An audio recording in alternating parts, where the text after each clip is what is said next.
Hello dear student, again welcome to this YouTube channel. आज हम बात करेंगे क्लास 12 फिजिक्स का लास्ट चैप्टर जो कि है chapter number 14 semiconductor devices one shot में। तो चलिए वीडियो को करते हैं स्टार्ट। तो देखिए बच्चों, चैप्टर के अंदर हम बात करें तो सिलेबस ऑलमोस्ट सेम है, बहुत सारे टॉपिक जो है वो नहीं है। क्या देखिए, आपका डायोड एज अ रेक्टिफायर के बाद वाला कोई भी टॉपिक नहीं है। अगर आपके बुक में कुछ भी गिवन है, Zener diode, photo diode, LED, solar cell, वो कुछ सिलेबस में नहीं है। तो चलिए सबसे पहले बात करते हैं बेसिक सा कंसेप्ट। तो जो सॉलिड्स हैं उनको on the basis of electrical conductivity या on the basis of electrical resistivity तीन कैटेगरी में डिवाइड किया जाता है। ठीक है, सो ध्यान रखना, सबसे पहले कंडक्टिविटी को सिग्मा से रिप्रेजेंट करते हैं, रेजिस्टिविटी को रो से।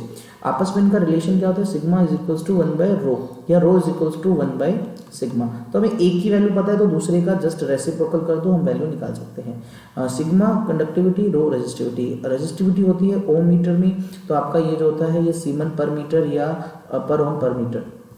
तो तीन कैटेगरी क्या है? Metals, semiconductors, insulators. मेटल्स वो होती है जिनकी रेजिस्टिविटी सबसे कम होती है लेकिन कंडक्टिविटी बिल्कुल हाई होगी बिल्कुल।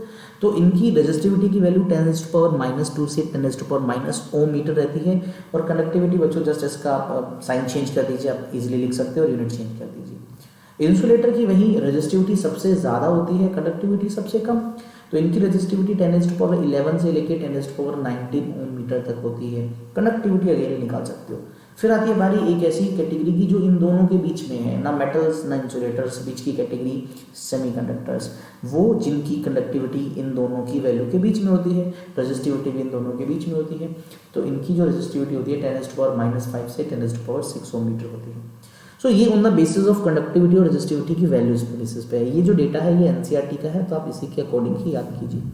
बट ये क्लासिफिकेशन के बाद क्या हुआ, देखिए सेमीकंडक्टर जो कैटेगरी है बीच वाली, उसको फर्दर हम दो आगे डिवाइड कर सकते हैं। Elemental semiconductor, compound semiconductor. मतलब वो जो एलिमेंट की फॉर्म में मिले, वो जो कंपाउंड की फॉर्म में मिले। तो एलिमेंट की फॉर्म में हमें जो मिलता है वो है सिलिकॉन और जर्मेनियम। ये दो ऐसे एलिमेंट हैं जो सेमीकंडक्टर की प्रॉपर्टीज को फॉलो करते हैं। और वहीं कंपाउंड फॉर्म की बात करें तो कंपाउंड में फर्दर क्या वो कंपाउंड हमारे इनऑर्गेनिक है, क्या वो ऑर्गेनिक है, क्या वो ऑर्गेनिक पॉलीमर है। तो अगर इनऑर्गेनिक की बात करें तो कैडमियम जैसे सल्फर हो गया, गैलियम आर्सेनिक हो गया, ठीक है, कैडमियम सेलेनियम हो गया, इंडियम फॉस्फोरस हो गया। और वही ऑर्गेनिक में एंथ्रासीन, डोप्ड थैलोसाइनाइंस हो गया। ऑर्गेनिक पॉलीमर्स में जाए तो पॉलीपायरोल, पॉलीएनिलीन, पॉलीथायोफीन। तो दीज आर द एग्जाम्पल। और ये 1 मार्कर क्वेश्चन है बच्चों, इसमें से 1 मार्क का क्वेश्चन बन सकता है। क्या बन सकता है? आपसे पूछ सकते हैं कि इनमें से कौन सा कंपाउंड फॉर्म में सेमीकंडक्टर है, या ऑर्गेनिक कौन सा है, ऑर्गेनिक पॉलीमर कौन सा है, या एलिमेंटल फॉर्म में कौन सा है। नेक्स्ट, ये थोड़ा सा अलग चीज आती है, एक एंट्री ध्यान से सुना। देखिए, हम इससे पहले जो मटेरियल्स को डिफाइन करते थे वो on the basis of sigma या रो की वैल्यू के बेसिस पे था। लेकिन एक पूरा सिनेरियो चेंज हो जाता है जब हम पढ़ते हैं सॉलिड्स के अंदर एनर्जी बैंड का कंसेप्ट। देखिए, अगर एक सॉलिड है कोई भी और उसका एक सिंगल एटम ले, आइसोलेटेड एटम ले बच्चों, तो इलेक्ट्रॉन्स की वेल डिफाइंड एनर्जी होती है। इलेक्ट्रॉन अपने ऑर्बिट के अराउंड रिवॉल्व कर रहे हैं ऑर्बिट के अंदर, ठीक है, और वो हर ऑर्बिट की अपनी एक स्पेसिफिक एनर्जी की वैल्यू होती है, ठीक है, इलेक्ट्रॉन्स की। सो बट क्या होता है कि जब सॉलिड में आप क्या करते हो, उसके पास एक और एटम ले आओ, दूसरा एटम ले आओ, तीसरा एटम ले आओ, यानी वो जब एक क्रिस्टल की फॉर्म में होता है तो इलेक्ट्रॉन्स की जो एनर्जी है, जो सबसे खासकर आउटर मोस्ट सेल वाले होते हैं, उनकी एनर्जी मॉडिफाई हो जाती है, बिकॉज उनका इंटरेक्शन स्टार्ट हो जाता है। भाई देखो, एक न्यूक्लियस का ये इलेक्ट्रॉन बेचारा अकेला घूम रहा था एक एनर्जी के साथ, जैसे ही एक और एटम आया तो उसका इलेक्ट्रॉन भी आ गया, एक और एटम आया तो उसका इलेक्ट्रॉन भी आ गया। तो अब देखो, इस इलेक्ट्रॉन बेचारा जो सबसे पहला इलेक्ट्रॉन था, अब क्या इसके पास न्यूक्लियस भी आ चुके हैं, 2 इलेक्ट्रॉन्स भी आ चुके हैं, तो इसके साथ इंटरेक्शन होगा तो इसकी एनर्जी मॉडिफाई हो जाएगी। 2 लाए हो तो मॉडिफाई हुई, 3 से और ज़्यादा मॉडिफाई होगी। तो जितने नंबर ऑफ एटम्स लाओगे एनर्जी उतने टाइम्स मॉडिफाई हो जाती है। तो अगर इसको थोड़ा सा समझना है, ऐसे समझो, लेटर से किसी नॉर्मल किसी भी एक एटम का जो एनर्जी लेवल है 1s के जो इलेक्ट्रॉन्स का हम एक स्ट्रेट लाइन से दिखाएं, ये 2s के इलेक्ट्रॉन्स का, ये 2p के, ये 3s के। बट क्या होता है कि जब 2 एटम्स इंटरेक्ट कर रहे हैं, मान लीजिए आपने ऐसे 2 एटम्स को एक साथ रख दिया, तो 2 एटम को एक साथ रखने से क्या होगा, एनर्जी लेवल मॉडिफाई हो गया। अब एक सिंगल एनर्जी की बजाय इलेक्ट्रॉन 2 एनर्जीज को पोजेस कर सकता है। इस तरह से ये 2 हो गए, ये 2 हो गए, ये 2 हो गए। और वहीं अगर आपसे बोलूँ कि n नंबर ऑफ एटम्स एक साथ रखे हैं तो उनका एनर्जी लेवल भी बच्चों मॉडिफाई हो जाता है। अब इलेक्ट्रॉन मल्टीपल एनर्जीज की वैल्यू रख सकता है।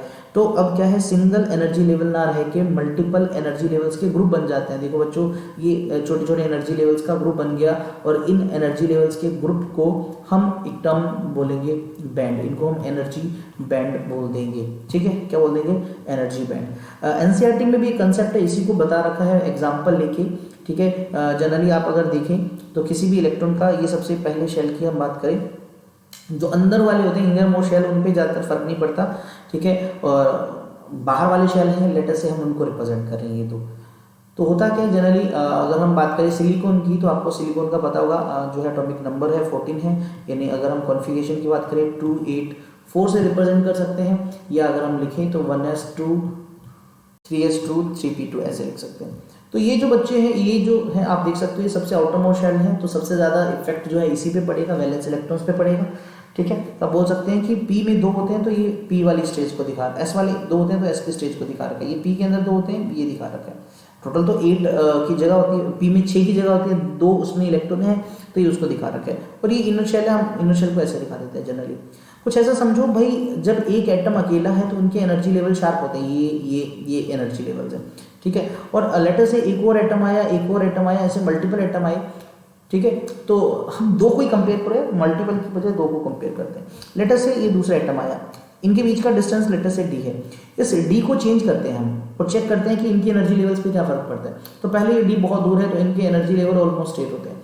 जब इनके बीच का d डिस्टेंस डिक्रीज करते हैं तो इनर शेल में कोई फर्क नहीं पड़ता, लेकिन जो आउटर मोस्ट शेल की इलेक्ट्रॉन्स है उनकी एनर्जी लेवल पहले तो काफ़ी देर तक सिंगल रहता है, इनका d और ज़्यादा डिक्रीज किया तो क्या देखते हैं कि जो s वाले 2 इलेक्ट्रॉन्स है उनकी एनर्जी मॉडिफाई होने लग जाती है, कुछ केसेस में एनर्जी डिक्रीज होती है, कुछ केसेस में इंक्रीज होती है।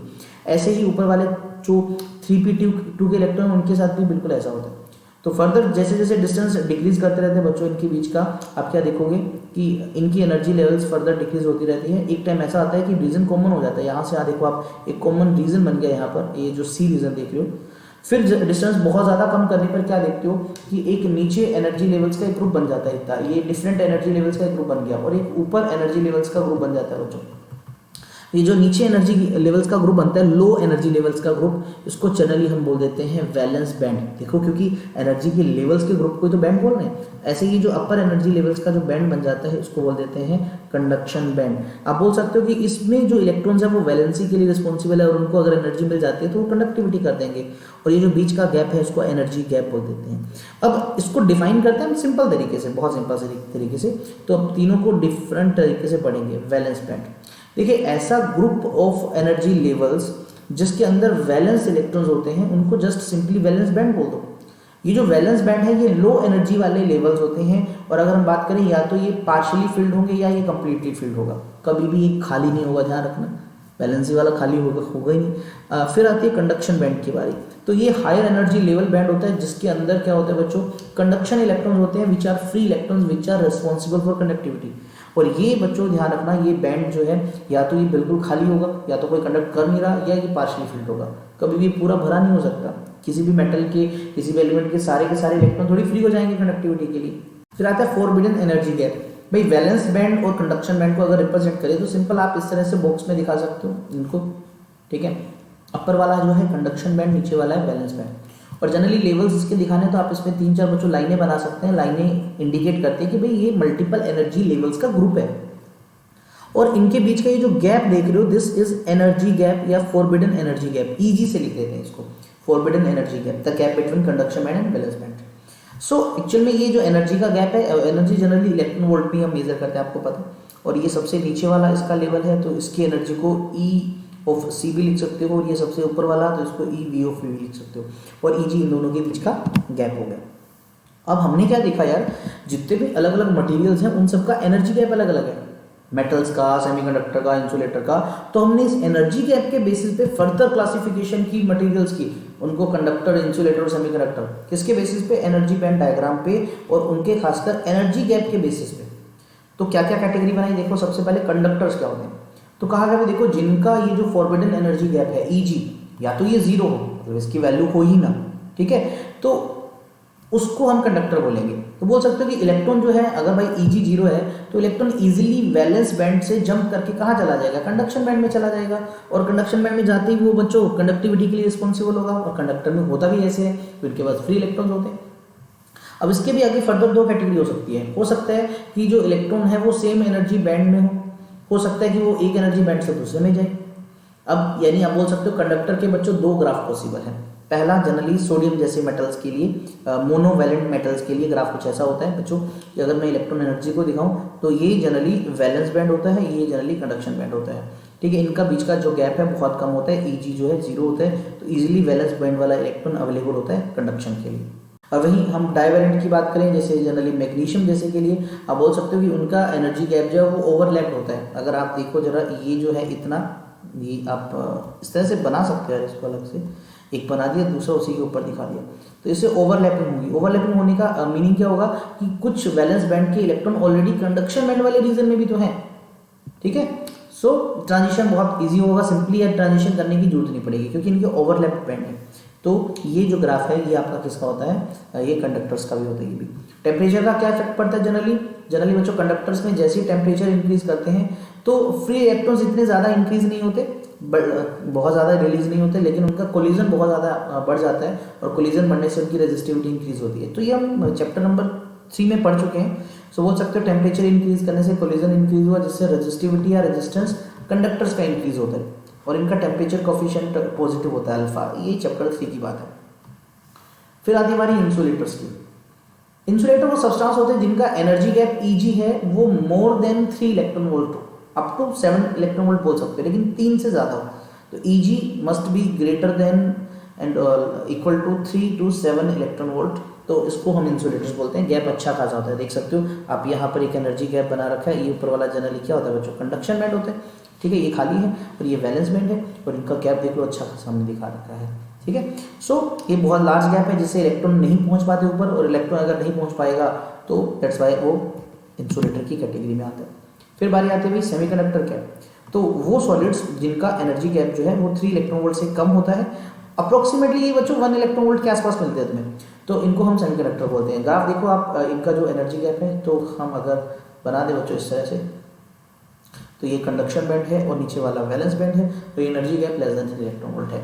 हाँ, अब ध्यान से सुनने वाली बात है, मटेरियल टू मटेरियल ये एनर्जी गैप वेरी करता है सेमीकंडक्टर्स में भी। अगर जैसे सिलिकॉन जैसे सेमीकंडक्टर की बात करें तो इसका एनर्जी गैप 1.12 इलेक्ट्रॉन वोल्ट है, जर्मेनियम का 0.7 इलेक्ट्रॉन वोल्ट है। बाकियों का भी लिखा है लेकिन ये दो आपको याद होने चाहिए, सिलिकॉन का 1.1 इलेक्ट्रॉन वोल्ट, जर्मेनियम का 0.7 इलेक्ट्रॉन वोल्ट। अब फर्दर अगर टेम्परेचर 0 केल्विन है तब कोई इलेक्ट्रॉन नहीं फ्री मूव करने के लिए भाई, क्योंकि टेम्परेचर 0 केल्विन है तो बेचारे किसी भी इलेक्ट्रॉन को एनर्जी नहीं मिलेगी, तो कोई भी कंडक्शन बैंड में नहीं जाएगा। तो उस टाइम पे सेमीकंडक्टर इंसुलेटर की तरह ही बिहेव करता है। तो याद रखना 0 केल्विन पे सेमीकंडक्टर बिल्कुल इंसुलेटर ही होता है, बट रूम टेम्परेचर पे इलेक्ट्रॉन को कहीं से एनर्जी मिल जाती है और एनर्जी जंप लेके इलेक्ट्रॉन जो है इजीली वैलेंस बैंड से कंडक्शन में चला जाएगा, तब उस केस में वो आपकी कंडक्टिविटी के लिए रिस्पॉन्सिबल होगा। और वहीं बात करें टेम्परेचर की, तो यार टेम्परेचर पे तुम्हें पता है सेमीकंडक्टर का वेरिएशन क्या होता है। ठीक है, टेम्परेचर इंक्रीज करने से, मैं यहाँ लिख देता हूँ, टेम्परेचर इंक्रीज करने से सेमीकंडक्टर्स में तो इलेक्ट्रॉन होल बहुत ज़्यादा बनते हैं, तो जिनसे इनकी रेजिस्टिविटी या रेजिस्टेंस डिक्रीज होने लगता है। अल्फा सेमीकंडक्टर्स के लिए नेगेटिव होता है। अब फर्दर हम सेमीकंडक्टर्स को कैटेगरीज में डिवाइड करेंगे, क्योंकि अब हमने सेमीकंडक्टर का क्लासिफिकेशन किया है on the basis of energy gap. तो क्या कैटेगरीज हैं, तो intrinsic semiconductor and extrinsic semiconductor. Intrinsic means pure, वो सेमीकंडक्टर जो बच्चों जिनमें कोई भी इंप्योरिटी नहीं होती, नो इंप्योरिटी, उनको इंट्रिंसिक सेमीकंडक्टर बोलते हैं। अब रियलिटी में ऐसा थोड़ी है किसी में इंप्योरिटी नहीं होती, बट हम फिर भी मानते हैं कि देखो अगर आप बोलो कि आपके पास कोई एक सेमीकंडक्टर है और उसके अंदर 10⁸ एटम्स है और उसमें कोई 1-2 अगर इंप्योरिटी है तो उसको इग्नोर कर देंगे यार, ठीक है, 1-2 को इग्नोर कर देंगे 10⁸ के अंदर। सो जनरली जो सिंगल टाइप के एटम्स बोल दो तुम या सिंगल टाइप्स के मॉलिक्यूल हो जिनके अंदर, दोज आर इंट्रिंसिक सेमीकंडक्टर्स। जैसे अगर आपके पास क्रिस्टल सिर्फ और सिर्फ सिलिकॉन का है या सिर्फ और सिर्फ जर्मेनियम का आपने बना रखा है तो वो आपका इंट्रिंसिक सेमीकंडक्टर हुआ।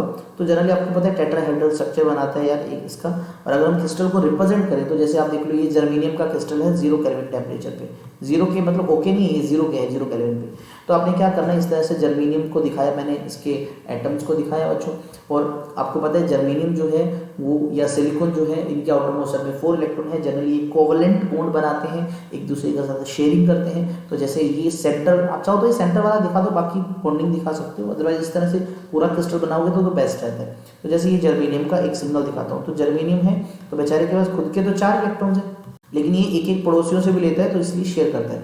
तो यहाँ पर हमेशा इस तरह से हम शेयर्ड इलेक्ट्रॉन्स दिखाते हैं या बॉन्डेड इलेक्ट्रॉन्स दिखाते हैं। ठीक है, 8 हो गए, 4 इसके हैं, 4 इसने पड़ोसी से मांग रखे, एक इससे, एक इससे, एक इससे, एक इससे।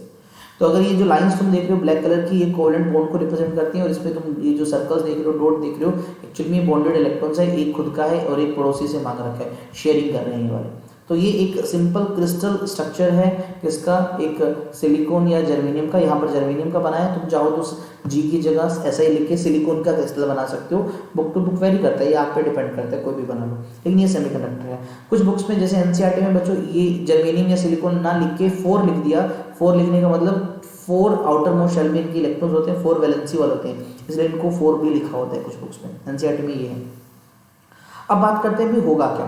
जनरली देखो रूम टेम्परेचर की बात करो, ये था 0 केल्विन, 0 केल्विन मतलब जब नो टेम्परेचर नहीं है तो नो फ्री इलेक्ट्रॉन, भाई कहीं से भी फ्री इलेक्ट्रॉन नहीं है, फ्री इलेक्ट्रॉन नहीं है तो नो कंडक्टिविटी, कहीं से कोई कंडक्टिविटी नहीं है। और बच्चों अगर कोई कंडक्टिविटी नहीं है तो इसका मतलब बिहेव एज इंसुलेटर, भाई इंसुलेटर की तरह बिहेव करता है। लेकिन अगर टेम्परेचर रूम है तो इसका मतलब रूम टेम्परेचर है तो बच्चों टेम्परेचर नॉर्मल से ज़्यादा होगा, इलेक्ट्रॉन के पास एनर्जी मिलेगी। तो इससे होगा क्या, जैसे ही इलेक्ट्रॉन्स को एनर्जी मिलेगी, एक कोवेलेंट बॉन्ड में अगर ये कोई इलेक्ट्रॉन था, एनर्जी मिलते ही इसका कोवेलेंट बॉन्ड टूट गया, तो यहाँ से जैसे ही इलेक्ट्रॉन बाहर निकलेगा तो बच्चों पीछे जो है एक वैकेंसी क्रिएट हो जाएगी।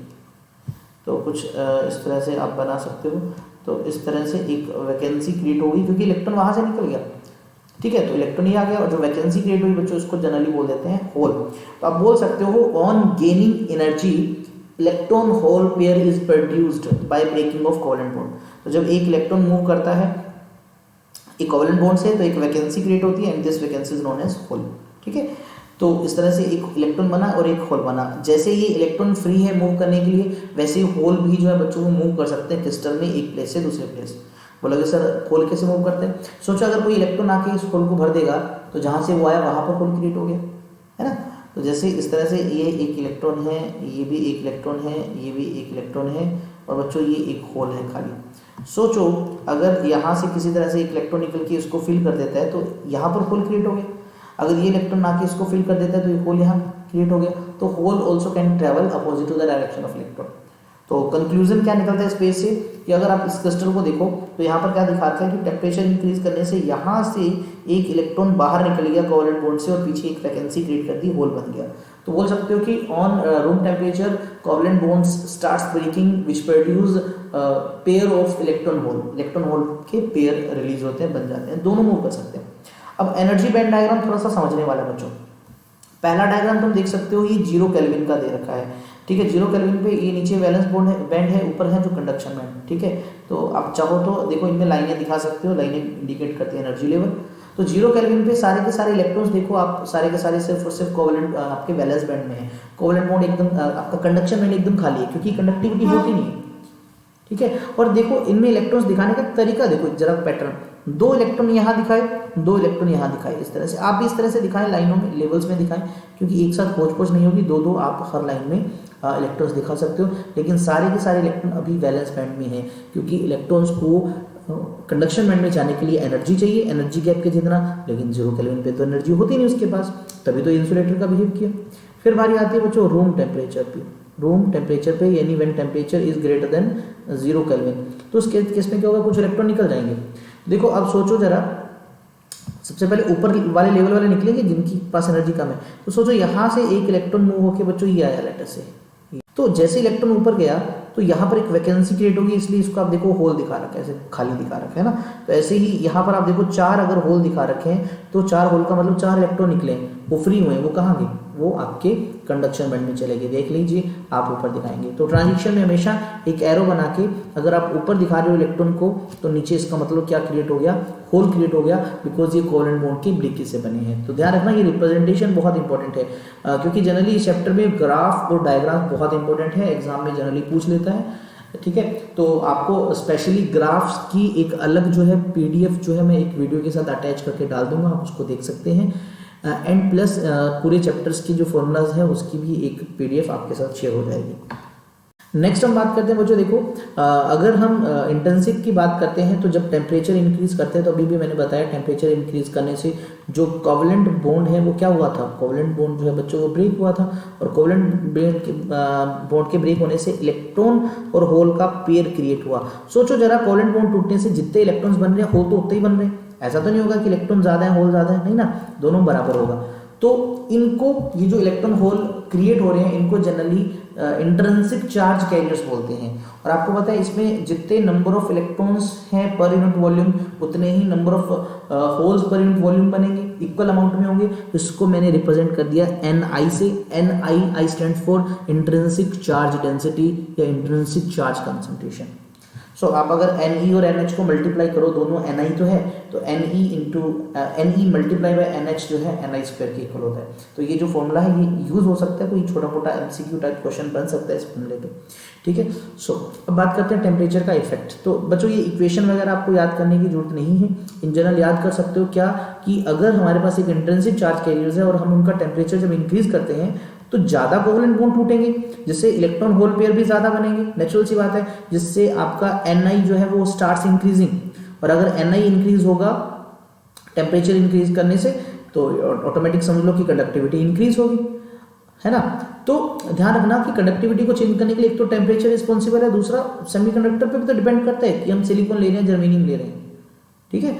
सो बट एक सबसे बड़ी लिमिटेशन क्या है बच्चों, लिमिटेशन ये है कि कितने नंबर ऑफ इलेक्ट्रॉन होल बनेंगे ये हमारे कंट्रोल में नहीं है, ये प्योरली टेम्परेचर पे डिपेंड करता है। और टेम्परेचर इंक्रीज करने से रेंडमली बढ़ते हैं, एक्सपोनेंशियल बढ़ते हैं, क्योंकि ई की पावर में होता है, इसका एग्जैक्ट फॉर्मूला ई की पावर में तुम देख सकते हो, ए टी की पावर 3/2 एक्सपोनेंशियल यानी ई की पावर Eg/2 kBt। तो यहाँ पर ए कांस्टेंट है, टी टेम्परेचर है, Eg एनर्जी गैप है, के बोल्ट्जमैन कांस्टेंट है, टी टेम्परेचर है यहाँ पर। तो आप देखो तो ई की पावर में है, तो टेम्परेचर बढ़ने से Ni ई की पावर्स में चेंज होते हैं। तो एक रैंडम कोई वेरिएशन नहीं है कि हमें पता हो भाई इतना टेम्परेचर इंक्रीज करने से इतने इलेक्ट्रॉन बढ़ेंगे, अनकंट्रोल्ड है, इसलिए इतना ज़्यादा यूजफुल नहीं है। जैसे सेम टेम्परेचर पे अगर हम इंट्रिंसिक सिलिकॉन यूज करते हैं जिसका एनर्जी का 1.1 इलेक्ट्रॉन वोल्ट है और जर्मेनियम यूज करते हैं, तो क्या होता है भाई इसके अंदर ज्यादा इलेक्ट्रॉन होल पेयर बनते हैं जर्मेनियम में एज कम्पेयर टू सिलिकॉन। तो मतलब दोनों में अलग अलग है, टेम्परेचर दोनों का सेम बढ़ाया, लेकिन जर्मेनियम है वो ज्यादा इलेक्ट्रॉन होल पेयर क्रिएट कर रहा है एज कम्पेयर टू सिलिकॉन। तो इसलिए इंट्रिंसिक ज्यादा यूजफुल नहीं है, हम उनसे ज्यादा कुछ यूज नहीं कर सकते, ठीक है। अब आते हैं बच्चों कंडक्शन, मतलब हम एक करंट का फॉर्मूला ड्राइव करेंगे सेमीकंडक्टर्स के अंदर, ये डेरिवेशन है छोटा सा। तो हमने क्या किया, कंसीडर किया एक सेमीकंडक्टर जिसके अंदर इलेक्ट्रॉन और होल दिखा दिए। तो ये जो डॉट देख रहे हो ये लेटर से इलेक्ट्रॉन्स है और ये जो सर्कल्स देख रहे हो लेटर से ये होल्स हैं। तो हमने क्या किया, बैटरी से कनेक्ट कर दिया, ये साइड पॉजिटिव लगा दी, नेगेटिव लगा दी। तो तुम्हें पता है पॉजिटिव है तो इलेक्ट्रॉन्स उधर जाएंगे और नेगेटिव जिधर है होल्स उधर जाएंगे, बिकॉज होल को हम as a positive charge carrier consider कर रहे हैं। तो अब देखोगे भी इलेक्ट्रॉन्स भी मूव कर रहे हैं, होल्स भी मूव कर रहे हैं, तो जो करंट होगा वो तो दोनों की वजह से होगा। तो I can write that the sum of electric current is sum of current because of electrons plus sum of plus current due to holes, तो IE प्लस IH लिख सकते हैं। तो अब IE और IH की वैल्यू हम यहाँ पर पुट करेंगे, ठीक है।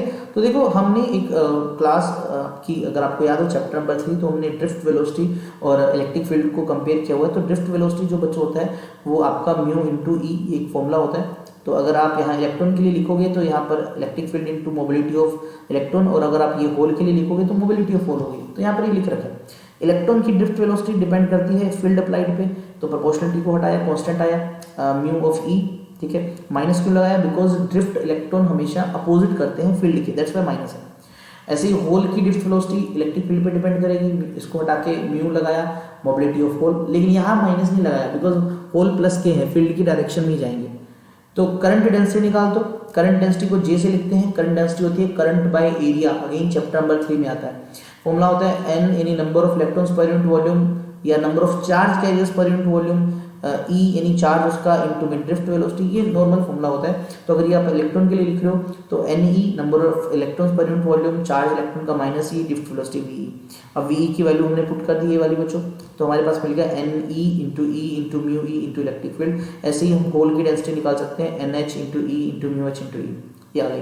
तो अब हमें चाहिए भाई दोनों का टोटल, ठीक है, दोनों का सम कर दिया, तो दोनों की वैल्यूज लिख दी बच्चों, जो चीज़ कॉमन आई उसको अलग कर दिया। जैसे यहाँ पर E और कैपिटल E कॉमन आया तो J is equals to this term.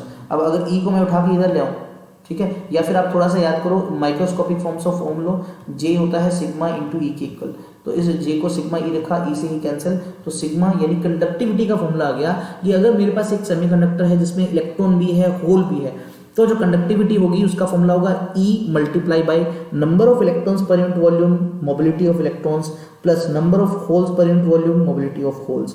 तो दोनों रिस्पॉन्सिबल हैं, इलेक्ट्रॉन भी और होल भी, किसके अंदर, कंडक्टिविटी के लिए। रेजिस्टिविटी निकालनी है, जस्ट बच्चों इसका क्या कर दो, रेसिप्रोकल कर दो, ये हो गया। अब सोचो इंट्रिंसिक चार्ज कैरियर्स की बात कर रहे हैं, क्योंकि हम तो इंट्रिंसिक सेमीकंडक्टर पढ़ रहे हैं, तो इंट्रिंसिक सेमीकंडक्टर में Ni और Ne इक्वल होते हैं, ठीक है, NH और Ne इक्वल होते हैं, उसको जस्ट Ni लिख दो, तो यहाँ भी Ni, यहाँ भी Ni, तो Ni भी कॉमन आ गया, तो सिग्मा का फॉर्मूला कुछ ऐसा बन जाता है। लेकिन जब हम एक और टाइप पढ़ेंगे, extrinsic P type N type, तो वहां पर आप देखोगे बच्चों ये दोनों इक्वल नहीं होते, तो वहां पर ये फॉर्मूला ज्यादा यूजफुल हो जाएगा। फिर बारी आती है बच्चों इंट्रिंसिक के बाद एक्सटेंसिक। भाई इंट्रिंसिक जो थे वो प्योर थे, लेकिन कुछ लिमिटेशंस थी। लिमिटेशन ये थी कि टेम्परेचर इंक्रीज करने से इलेक्ट्रॉन होल बन तो रहे थे, इक्वल अमाउंट में थे इलेक्ट्रॉन और होल, हम दोनों में से किसी एक को कंट्रोल नहीं कर सकते और हम अपने अकॉर्डिंग इलेक्ट्रॉन या होल जनरेट नहीं कर सकते। तब बारी आती है एक और सेमीकंडक्टर की, विच इज एक्सटेंसिक। क्या होता है, जब हम क्या करते हैं, सेमीकंडक्टर के अंदर एक सुटेबल इंप्योरिटी ऐड करते हैं। कुछ आप ऐसा बोल सकते हो कि अगर हमारे पास एक इंट्रिंसिक सेमीकंडक्टर है, इंट्रिंसिक सेमीकंडक्टर है बच्चों, हम जानबूझकर उसमें क्या ऐड कर दें, इम्प्योरिटी ऐड कर दें। इम्प्योरिटी भी स्पेसिफिक होती है, ऐसे नहीं कोई भी इम्प्योरिटी ऐड करनी, तो उससे जो बनेगा वो आपका कौन सा सेमीकंडक्टर बनेगा, एक्सटेंसिक सेमीकंडक्टर बन जाएगा। ठीक है। सो क्या सेमीकंडक्टर में सुटेबल इंप्योरिटी ऐड करते हैं ताकि उसकी कंडक्टिविटी को हम इंक्रीज कर सके, उसमें नंबर ऑफ चार्ज कैरियर्स को इंक्रीज कर सके। इस तरह के से जो सेमीकंडक्टर बनेगा दैट इज एक्सटेंसिक सेमीकंडक्टर। और इस प्रोसेस को, इंप्योरिटी ऐड करने की प्रोसेस को हम बोलते हैं doping. What is doping? The process of adding desirable impurity to pure semiconductor is known as doping. और जनरली डोपिंग करते हैं तो भाई इंप्योरिटी ऐड करेंगे, है ना, उस इंप्योरिटी को हम बोल देते हैं डोपेंट्स। क्या बोल देते हैं, डोपेंट्स। जनरली दो तरह की इंप्योरिटी ऐड करते हैं भाई, ये देखो, ये खुद extrinsic intrinsic semiconductor silicon germanium जो है ये 14th ग्रुप में आते हैं, तो जनरली इंप्योरिटी इनके आजू बाजू वाला ग्रुप होता है, 13 ग्रुप ऑफ पीरियोडिक टेबल या 15th। तो जो इंप्योरिटी होती है वो होती है या तो पेंटावेलेंट या ट्राइवेलेंट। पेंटावेलेंट मतलब जिसके आउटरमोस्ट शेल में 5 इलेक्ट्रॉन हो, और ट्राइवेलेंट मतलब जिसके 3 इलेक्ट्रॉन हो। फिर से सुनिए, इंप्योरिटी ऐड करने का प्रोसेस है डोपिंग, उस इंप्योरिटी को बोलते हैं डोपेंट्स। दो तरह की इंप्योरिटीज होती हैं, पेंटावेलेंट और ट्राइवेलेंट। थोड़ा सा इनके बारे में हम समझ लेते हैं। देखिए, तो डोपेंट्स अभी भी मैंने बताया दो तरह के होते हैं, ठीक है। ट्राइवेलेंट जैसे सिलिकॉन और जर्मेनियम खुद टेट्रावेलेंट है, इनकी वैलेंसी 4 है, तो इंप्योरिटी कौन सी होती है, पेंटावेलेंट, मतलब जिसकी वैलेंसी 5 है, जैसे आर्सेनिक, एंटीमनी, फोस्फोरस, ठीक है। और ट्राइवेलेंट इंप्योरिटी कौन सी होती है, जिसकी वैलेंसी 3 होती है, जैसे इंडियम, बोरोन, एल्यूमिनियम। अब एक क्वेश्चन ध्यान से सुनना, इस सिचुएशन को हमेशा याद रखना, डोपिंग करते हैं तो या तो पेंटावेलेंट या ट्राइवेलेंट इंप्योरिटी ऐड करते हैं। रीजन क्यों, क्योंकि ये जो आप बोल सकते हो एलिमेंट्स हैं, ये सिलिकॉन जर्मेनियम जो कि टेट्रावेलेंट 14th ग्रुप के उनके आसपास के हैं, तो जनरली इनका साइज भी उनके साइज के बराबर होगा। तो इजीली हम अगर एक प्योर क्रिस्टल है उसमें से किसी एक सिलिकॉन का आइटम निकाल के अगर इंप्योरिटी ऐड कर देंगे तो पूरे क्रिस्टल स्ट्रक्चर पे कोई ज़्यादा फर्क नहीं पड़ेगा, क्योंकि उनका साइज ऑलमोस्ट उनके बराबर होगा। दैट्स वाई ये जो है इंप्योरिटी ज़्यादा बेस्ट रहती हैं। अब अगर आपसे मैं बोल दूं कि आपने इंट्रिंसिक सेमीकंडक्टर के अंदर एक पेंटावेलेंट इंप्योरिटी ऐड की, पेंटावेलेंट इंप्योरिटी, तब भी उसे एक्सटेंसिक बनेगा कोई, उस एक्सटेंसिक को हम बोल देंगे बच्चों एन टाइप सेमीकंडक्टर। और अगर आपने क्या किया बच्चों, इंट्रिंसिक सेमीकंडक्टर के अंदर आपने ट्राइवेलेंट इंप्योरिटी ऐड कर दी, ट्राइवेलेंट इंप्योरिटी ऐड कर दी, उससे एक नया सेमीकंडक्टर बनेगा, उसको बोल देंगे पी टाइप सेमीकंडक्टर। अब ये हम दोनों डिटेल में पढ़ेंगे। उससे पहले इस पेज से ध्यान रखना, एक 1 मार्कर क्वेश्चन बन सकते हैं, आपसे पूछ सकते हैं इंप्योरिटी के बारे में। जनरली पेंटावेलेंट इंप्योरिटीज को ध्यान से सुनना, पेंटावेलेंट इंप्योरिटीज को डोनर टाइप इंप्योरिटी बोलते हैं, क्योंकि इनके पास 5 इलेक्ट्रॉन होते हैं वैलेंस शेल में, तो ये 5th इलेक्ट्रॉन को डोनेट करते हैं, दैट्स व्हाई इनको डोनर टाइप इंप्योरिटी बोल देते हैं, ठीक है। और वहीं पर जो ट्राइवेलेंट होते हैं जनरली इनको एक्सेप्टर टाइप इंप्योरिटी बोलते हैं, क्योंकि इनके पास 3 इलेक्ट्रॉन है आउटरमोस्ट शेल में, अभी भी इनको 1 इलेक्ट्रॉन चाहिए, that's why these are acceptor type impurity. Plus question ऐसे भी बन सकता है कि आपको ऑप्शंस दे दें, इनमें बोले भाई एन टाइप बनाने के लिए कौन सा चाहिए इनमें से, तो एन टाइप के लिए पेंटावेलेंट चाहिए और पेंटावेलेंट ये रही। ऐसे ही आपसे पी टाइप बनाने के लिए पूछे कौन सा चाहिए, तो आपको पता होना चाहिए, ये अच्छे से याद होना चाहिए, 1 मार्कर क्वेश्चन। अब सेमीकंडक्टर की क्लासिफिकेशन मैंने आपको बता दिया अभी, बेसिक सा फंडा। पहला इंट्रिंसिक है, इंट्रिंसिक में क्या होता है बच्चों, जर्मेनियम या सिलिकॉन प्योर, इसमें number of electron number of hole बराबर होते हैं, जिनको हम जनरली Ni लिखते हैं। फिर आता है 2, हम इसमें डोप्ड सेमीकंडक्टर की बात करें, यानी हम डोपिंग करते हैं, तो हमारे पास 2 आते हैं बच्चों, या तो एन टाइप बनता है या पी टाइप बनता है। एन टाइप का बनता है जब हम पेंटावेलेंट इम्प्योरिटी ऐड करते हैं, और पी टाइप का बनता है जब ट्राइवेलेंट इम्प्योरिटी ऐड करते हैं। पेंटावेलेंट में कौन सा आता है, फॉस्फोरस, आर्सेनिक, एंटीमनी। जनरली आप याद रख सकते हो नाना पाटेकर वाली लाइन, नाना पाटेकर सब्जी बीजेगा, कुछ इस तरह से होता है ना। तो ये देखो, ये 3 एलिमेंट आपके इसके हैं। और ट्राइवेलेंट में आपको पता होगा वही बैंगन, आलू, गाजर, इन थैला वाला जो लाइन है, तो उसके अंदर ये वाले एलिमेंट आपके आ जाते हैं। इस तरह से याद कर सकते हैं। इसको डोनर इम्प्योरिटी बोलते हैं, इसको एक्सेप्टर इम्प्योरिटी बोलते हैं। आगे हम ये भी पढ़ेंगे कि इस स्पेशल एन टाइप में इलेक्ट्रॉन्स जो है वो ज़्यादा होते हैं एज कम्पेयर टू होल। तो इलेक्ट्रॉन ज़्यादा है तो इनको मेजॉरिटी चार्ज कैरियर्स बोलेंगे, और होल यहाँ पर माइनॉरिटी में होते हैं। वहीं पी टाइप में हम देखेंगे होल ज़्यादा होते हैं, तो होल होते हैं मेजॉरिटी और इलेक्ट्रॉन होता है वहाँ पर माइनॉरिटी। ठीक है, अभी याद कर सकते हो तो ठीक है, आगे हम पढ़ भी लेंगे इसको। एन टाइप सेमीकंडक्टर देखो डिटेल में पढ़ते हैं। याद रखना आपको इनका पहले तो बेसिक पता होना चाहिए, इनका एक तरह से क्रिस्टल स्ट्रक्चर पता होना चाहिए, फिर इनका एनर्जी बैंड डायग्राम क्या है।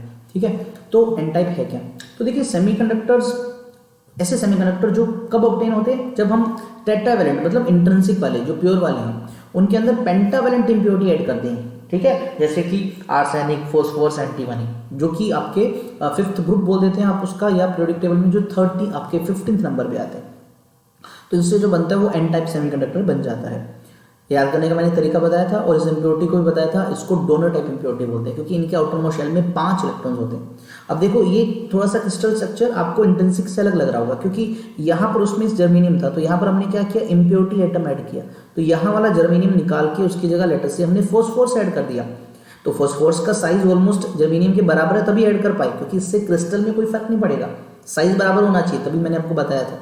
अब जब ये आया तो अपने ये मान लीजिए 5 इलेक्ट्रॉन लेके आया, ये मान लीजिए 1 इलेक्ट्रॉन इसका ये रहा, दूसरा इलेक्ट्रॉन ये 3 नंबर इलेक्ट्रॉन, ये 4 नंबर, और ये 5वां 5th इलेक्ट्रॉन इसके बेचारे के पास है। ध्यान रखना जब आपने फॉस्फोरस ऐड करने से पहले यहाँ जर्मेनियम था, वो एक न्यूट्रल था। अब आपने फॉस्फोरस ऐड किया तो मतलब एक पूरा एटम निकाल के उसकी जगह एक एटम निकाला, एटम रखा, तो क्या न्यूट्रलिटी पे कोई फर्क पड़ेगा? नहीं ना। पूरे क्रिस्टल की अगर चार्ज की बात करें, net charge of the crystal, Q net of पूरा क्रिस्टल जो है बच्चों, ये जो पी टाइप का है, कितना होगा? 0 होगा, सेम रहेगा, नेट चार्ज 0 रहेगा। अब अगर हम सोचे कि भाई ये 5th इलेक्ट्रॉन हमें एक्स्ट्रा दिख रहा है तो इस पर नेगेटिव चार्ज होना चाहिए, नहीं भाई, इसके बदले में एक प्रोटॉन न्यूक्लियस में है इसके, बस इसको कोवलेंट बॉन्ड में जगह नहीं मिली, ये किसी के साथ शेयर नहीं हो पाया, इसलिए हमें ये एक्स्ट्रा दिख रहा है, बट ओवरऑल ये फॉस्फोरस का एटम न्यूट्रल था। सो याद रखना, एन टाइप हो चाहे पी टाइप हो, इनमें इलेक्ट्रॉन होल्स कम ज्यादा होते हैं। वो कम ज्यादा क्यों दिखते हैं? क्योंकि वो कहीं पार्टिसिपेट नहीं कर रहे होते, बट ओवरऑल चार्ज 0 होता है, न्यूट्रल होते हैं। बार बार रिपीट कर रहा हूँ, ये न्यूट्रल होते हैं। तो ये 5th इलेक्ट्रॉन है, और इस एटम को जो हमने ऐड किया इसको इम्प्योर एटम बोलेंगे, और स्पेशली यहाँ पर ये डोनर टाइप एटम है। रीजन क्योंकि ये 5th इलेक्ट्रॉन डोनेट कर सकता है इजीली कंडक्टिविटी में।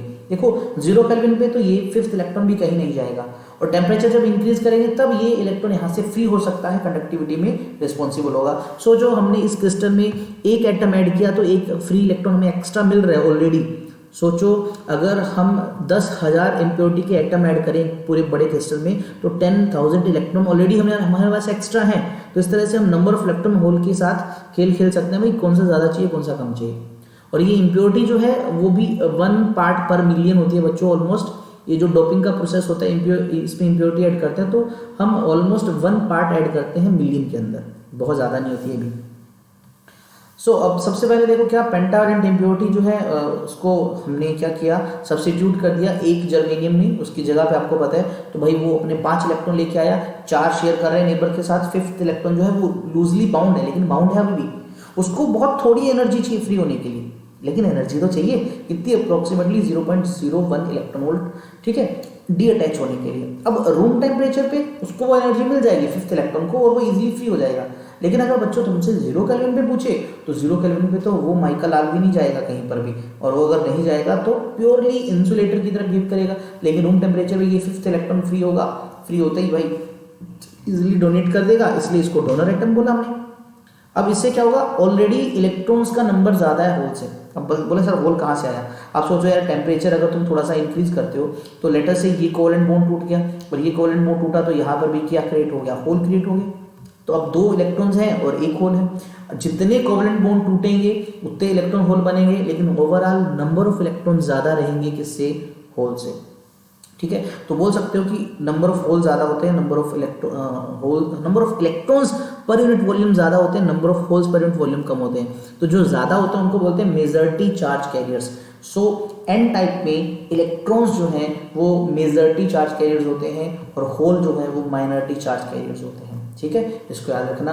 अब बात आती है इस क्रिस्टल को किस तरह से सिंबल में हम दिखा सकते हैं। देखो अगर सिंपल बनाना है तो जस्ट आपने इस तरह से क्रिस्टल दिखाना है एन टाइप का, ये एन टाइप का क्रिस्टल है तो आपको पता है इलेक्ट्रॉन ज़्यादा है तो आप क्या कीजिए, इस तरह से डॉट बना दीजिए, डॉट रिप्रेजेंट इलेक्ट्रॉन्स, और होल भी है लेकिन थोड़े हैं तो इसमें 1 या 2 होल बना दीजिए। तो ये बड़ा सिंपल सा तरीका है रिप्रेजेंट करने का, लेकिन और थोड़ा सा साइंटिफिक है, एक प्रॉपर वे दिखाएं तो आप इस तरह से दिखा सकते हैं क्रिस्टल को, जिसमें आप अब देखें इस तरह से पॉजिटिव है और प्लस में ये आपका वो जो 5th इलेक्ट्रॉन है उसको इंडिकेट कर रहा है।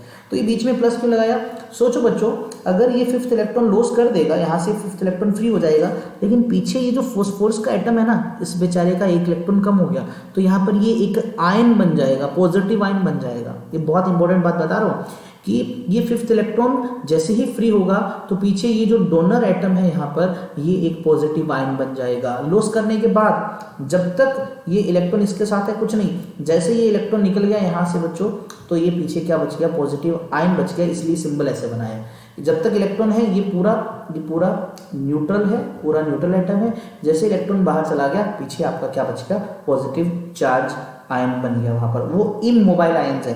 ये 5th इलेक्ट्रॉन तो निकल गया लेकिन जो पीछे आयन बचेगा ये इमोबाइल है, ये मूव नहीं कर सकता। ये कंसेप्ट तुम्हें पीएन जंक्शन को पढ़ते टाइम भी याद आना चाहिए कि वहाँ इसका बड़ा यूज है। ठीक है, सो आपको समझ ही आ गया होगा इसलिए बना रखे हैं, लेकिन ओवरऑल आप देखो जरा इलेक्ट्रॉन थोड़े से एक्स्ट्रा दिखा रखे हैं, है ना, इलेक्ट्रॉन एक्स्ट्रा दिखा रखे हैं। ये जो इलेक्ट्रॉन्स दिखा रखे हैं बच्चों ये होल वाले हैं जो कोवेलेंट बॉन्ड के टूटने से बने हैं, तो इसलिए ओवरऑल आप दिखा सकते हो इस तरह से। तो ये एक रिप्रेजेंटेशन है इसका। आप ये भी बना सकते हो रिप्रेजेंटेशन, ये भी अपने आप में ईजी है रिप्रेजेंटेशन, लेकिन ध्यान रखना अगर ये इलेक्ट्रॉन यहाँ से गायब करोगे तो यहाँ पीछे क्या बन जाएगा, एक पॉजिटिव आयन बन जाएगा। अब आती है इसकी एनर्जी बैंड डायग्राम की एन टाइप की, तो ये थोड़ा सा स्पेशल है। देखो सबसे पहले ये अपर आपका कौन सा होता है भाई, आपका कंडक्शन बैंड होता है, ये कंडक्शन बैंड दिखाया, ये वैलेंस बैंड दिखाया, तो देखो इसमें एनर्जी लेवल्स दिखा रखे। अब यहाँ पर सबसे ज़रूरी चीज़, एक एनर्जी लेवल आपको एक्स्ट्रा दिख रहा होगा यहाँ पर। भाई सोचो ये जो इलेक्ट्रॉन्स हैं कोवेलेंट बॉन्ड में जो पार्टिसिपेट कर रहे हैं और ये जो 5th है, क्या दोनों सेम एनर्जी लेके फ्री होंगे? नहीं सर, ये 5th इलेक्ट्रॉन को सिर्फ 0.01 इलेक्ट्रॉन वोल्ट एनर्जी मिल जाएगी, ये फ्री हो जाएगा, पहले ये फ्री होगा। तो शायद ये कंडक्शन बैंड के बहुत पास है। इन 5th इलेक्ट्रॉन वालों का एनर्जी लेवल अलग है, तो इनका एनर्जी जो लेवल होता है उसको बोलते हैं बच्चों डोनर एनर्जी लेवल। तो ये जो है ये है बच्चों डोनर टाइप एनर्जी लेवल, या डोनर एनर्जी लेवल। ये लेवल जो होता है ये किनका होता है, ये 5th इलेक्ट्रॉन्स का होता है। देख लो 0.01 इलेक्ट्रॉन वोल्ट है, तो आप बोल सकते हो कि इसके अंदर सबसे पहले इलेक्ट्रॉन्स होते हैं। ठीक है, और जैसे ही टेम्परेचर बढ़ता है तो ये वाले इलेक्ट्रॉन तो पहुंच जाएंगे यहाँ पर ऊपर, यहाँ वाले। जब ये यहाँ जाएंगे तो पीछे कोई होल नहीं बनेगा क्योंकि ये 5th है, ये कोवेलेंट बॉन्ड में पार्टिसिपेट नहीं कर रहा था तो कोई होल नहीं बना। लेकिन अगर कोई इलेक्ट्रॉन वैलेंस बैंड से ऊपर जाता है, ध्यान से सुनना, जैसे ये मान लीजिए, ऐसे मैं इसके लिए दिखा देता हूँ, ठीक है, ये लेटर से इसके लिए दिखा दिया। ये इलेक्ट्रॉन जो है अगर जो वैलेंस बैंड से ऊपर गया है तब एक होल बनेगा। कोवेलेंट बॉन्ड टूटने से जो इलेक्ट्रॉन जाता है तब होल बनता है। तो आप देखो यहाँ पर कंडक्शन बैंड में इलेक्ट्रॉन कहाँ से पहुंच रहे हैं, एक तो ये जो 5th इलेक्ट्रॉन पहुंच रहे हैं और प्लस वैलेंस बैंड से पहुंच रहे हैं। 5th इलेक्ट्रॉन के पहुंचने से कोई होल नहीं बन रहा, लेकिन ये वैलेंस बैंड वाले इलेक्ट्रॉन के जाने से होल बन रहा है। तो ओवरऑल कंडक्शन बैंड में इलेक्ट्रॉन पहुंच रहे हैं, यानी ये कंडक्टिविटी शो करेगा। ठीक है, उस केस में वैलेंस बैंड में आपके पास इलेक्ट्रॉन भी है, होल भी है, इस तरह से। तो ये सारी कहानी लिख रखी है बच्चों कि जो 5th इलेक्ट्रॉन है जो डोनर एटम से मिला है हमें, ये थोड़ी सी कम एनर्जी वाला है तो इसलिए इसका एनर्जी लेवल अलग होगा। ईडी लिखा, D for donor, that's why इसके एनर्जी लेवल को ईडी दिखा। रूम टेम्परेचर भी थोड़ा सा एनर्जी गैप मिलते ही भाई इलेक्ट्रॉन एक्साइट होकर पहुंच जाएंगे वहां पर। तो ये सारी कहानी थी एन की। पी की कहानी बिल्कुल जस्ट इसके उल्टा है, याद रखना। तो सबसे पहले पी टाइप बनते कब है, तो भाई ये सेमीकंडक्टर तब बनता है जब हम प्योर वाले में, इंट्रिंसिक वाले में ट्राइवेलेंट इम्प्योरिटी ऐड करते हैं, जैसे कि इंडियम, बोरॉन, एल्यूमिनियम, गैलियम। ठीक है। ये कौन से वाला आपका देखें तो ये थर्ड या सॉरी 13 ग्रुप वाला है पीरियोडिक टेबल में। तो बैंगन आलू गाजर इन थैला वाला जो मैं आपको थोड़ी देर पहले बता चुका हूँ। और इस इम्प्योरिटी को आपको याद होगा असेप्टर टाइप इम्प्योरिटी भी बोलते हैं, acceptor type impurity, acceptor type impurity. तो डायग्राम में क्या फर्क है, जस्ट आप देखो यहाँ जर्मेनियम की जगह इनमें से कोई एक इम्प्योरिटी ऐड कर रखी है इंडियम। भाई जब ये आएगा तो अपने 4 इलेक्ट्रॉन नहीं, इनके पास तो बेचारों के पास 3 है क्योंकि ये ट्राईवैलेंट है, ये सब ट्राईवैलेंट है। 3 इलेक्ट्रॉन लेके आएगा तो एक इलेक्ट्रॉन इसको दे दिया शेयर करने के लिए, एक इसको दे दिया भाई, एक इसको दे दिया, लेकिन इसको देने के लिए इलेक्ट्रॉन है ही नहीं, तो एक ऑलरेडी कोवलेंट बॉन्ड खाली रह गया, यानी एक होल ऑलरेडी है। इस एक इम्प्योरिटी को ऐड करने से एक होल आ गया। ऐसे सोचो तुम 10,000 इम्प्योरिटी ऐड करोगे तो 10,000 होल एक्स्ट्रा ऑलरेडी होंगे। अभी कोई कोवलेंट बॉन्ड टूटा नहीं है लेकिन होल ऑलरेडी एक्स्ट्रा है आपके पास, तो इस तरह से ये आपको होल एक्स्ट्रा प्रोवाइड करेगा। लेकिन ओवरऑल सोचो आपने एक न्यूट्रल एटम निकाला, न्यूट्रल एटम ऐड किया, तो अभी भी नेट चार्ज जो है क्रिस्टल का बच्चों क्या रहेगा, ध्यान रखना क्रिस्टल का नेट चार्ज 0 रहेगा। ठीक है, पीछे वाले में भी 0 याद रखना। इस एटम को हम बोलते हैं इम्प्योरिटी एटम, या इसको तुम असेप्टर टाइप एटम भी बोल सकते हो, क्योंकि ये अभी एक इलेक्ट्रॉन एक्सेप्ट कर सकता है। इसको अगर कहीं से मिलेगा तो ये इस होल को कंप्लीट करेगा पहले, असेप्टर टाइप इसको बोलते हैं। ओके, अब अगर हम बात करें भाई इसका, ये सारा एक्सप्लेनेशन है बच्चों, तुम इसको पढ़ सकते हो असेप्टर टाइप वगैरह क्या है। तो अब सोचो अगर टेम्परेचर थोड़ा सा इंक्रीज करें तो टेम्परेचर इंक्रीज करने से वही कोवलेंट बॉन्ड बनेगी, कोवलेंट बॉन्ड ब्रेक होंगे जिससे इलेक्ट्रॉन होल बनेगा। अगर इलेक्ट्रॉन होल बनेगा, होल तो पहले से ही एक्स्ट्रा थे, अभी और होल आ गए, तो ओवरऑल होल बहुत ज़्यादा है एज कम्पेयर टू इलेक्ट्रॉन। तो बोल सकते हो पी टाइप में होल्स जो हैं वो मेजॉरिटी चार्ज कैरियर्स होते हैं और इलेक्ट्रॉन्स जो है वो माइनॉरिटी चार्ज कैरियर्स होते हैं। अगेन 1 नंबर का क्वेश्चन बन गया। इसका स्ट्रक्चर दिखाना है क्रिस्टल का, तो वही एक तो सिंपल तरीका कि आप अगर पी टाइप को अगर कहीं दिखाना चाहते हैं तो बच्चों क्या कीजिए, आप जनरली ऐसे सर्कल्स दिखा दीजिए, छोटे छोटे होल्स दिखा दीजिए। और अगर आपको ये मेजॉरिटी दिखाना होता है जनरली, और माइनॉरिटी के लिए इसमें 1-2 इलेक्ट्रॉन्स भी दिखा दो क्योंकि इलेक्ट्रॉन्स माइनॉरिटी है। और अगर आप प्रॉपर इसका दिखाना चाहते हो एक एग्जैक्ट वे, तो आप दिखा सकते हो इस तरह से। क्या है ये, नेगेटिव आयन प्लस में एक होल, इसका रिप्रेजेंटेशन देखो इस तरह से। और फिर इसका मीनिंग क्या है कि भाई ये जो क्रिस्टल है इसके पास एक होल है। होल का मीनिंग क्या है कि जैसे ही बच्चों कोई इलेक्ट्रॉन इसके पास आएगा इस होल के अंदर, तो ये तो खत्म हो जाएगा होल यहाँ पर, तो ये क्या बन जाएगा, ये एक नेगेटिव चार्ज आयन बन जाएगा। ये क्या है, ये नॉर्मल एटम है, जब उसने इलेक्ट्रॉन गेन नहीं किया, जैसे इलेक्ट्रॉन गेन करेगा वो नेगेटिव आयन बन जाएगा। बोले सर ऐसा क्यों, अरे लॉजिकली सोचो कि ये असेप्टर टाइप क्यों बोल रहे हैं, क्योंकि ये इलेक्ट्रॉन एक्सेप्ट करेगा। भी ये न्यूट्रल चीज को जैसे ही कहीं से बाहर से इलेक्ट्रॉन मिलेगा तो इलेक्ट्रॉन गेन करके तो नेगेटिव चार्ज पार्टिकल बनता है, तो ये नेगेटिवली चार्ज आयन बन जाएगा। ऑन गेनिंग इलेक्ट्रॉन, इस होल को खत्म करने के लिए इसको नेगेटिव चार्ज आयन बनना पड़ेगा। तो यानी जैसे ही होल के पास कोई इलेक्ट्रॉन पहुंचता है तो वो इस एक्सेप्टर टाइप इम्प्योरिटी वाले को क्या बना देता है, नेगेटिवली चार्ज्ड आयन बना देता है।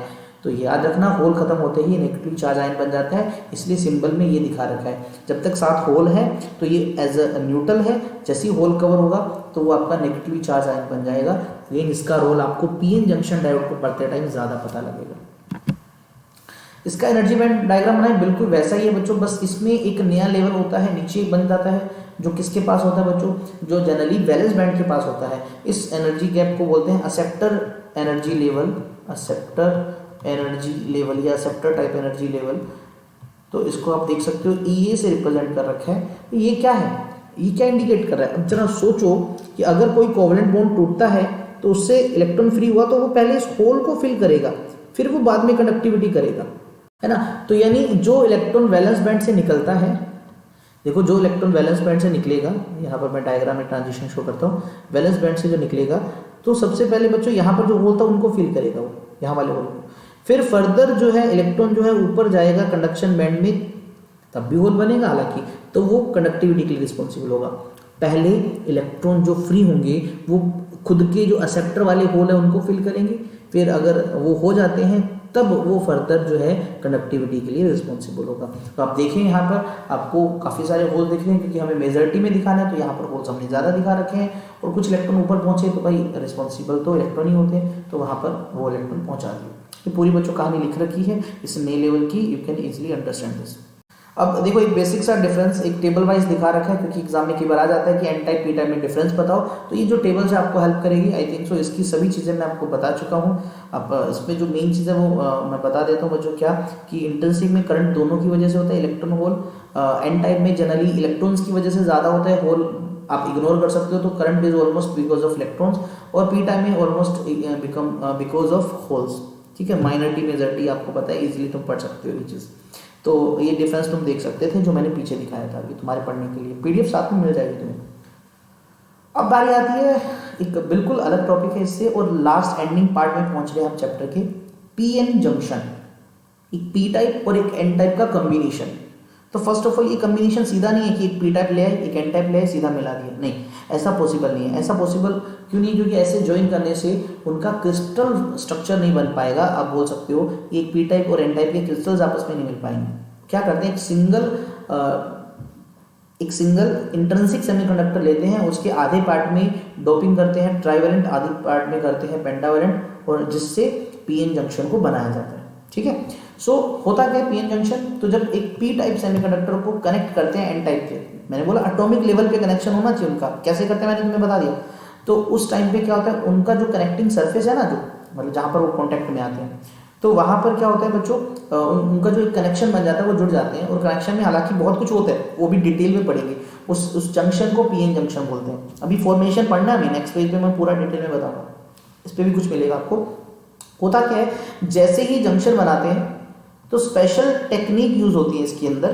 क्या, एक सिंगल क्रिस्टल लेते हैं सिलिकॉन जर्मेनियम का, उसका एक पार्ट पी टाइप से और दूसरा पार्ट एन टाइप से करते हैं। रीजन मैंने आपको बता दिया। होता क्या, जैसे ही पीएन जंक्शन बनता है, अब आपको पता है बच्चों, ये जैसे पी साइड है, ये एन साइड है, ध्यान से सुना इस बात को, ये पी साइड है एन साइड है, तो यहाँ पर मेजॉरिटी में है होल, माइनॉरिटी में है इलेक्ट्रॉन, और यहाँ पर एन साइड है, मेजॉरिटी में है इलेक्ट्रॉन और माइनॉरिटी में है होल। ये बात है।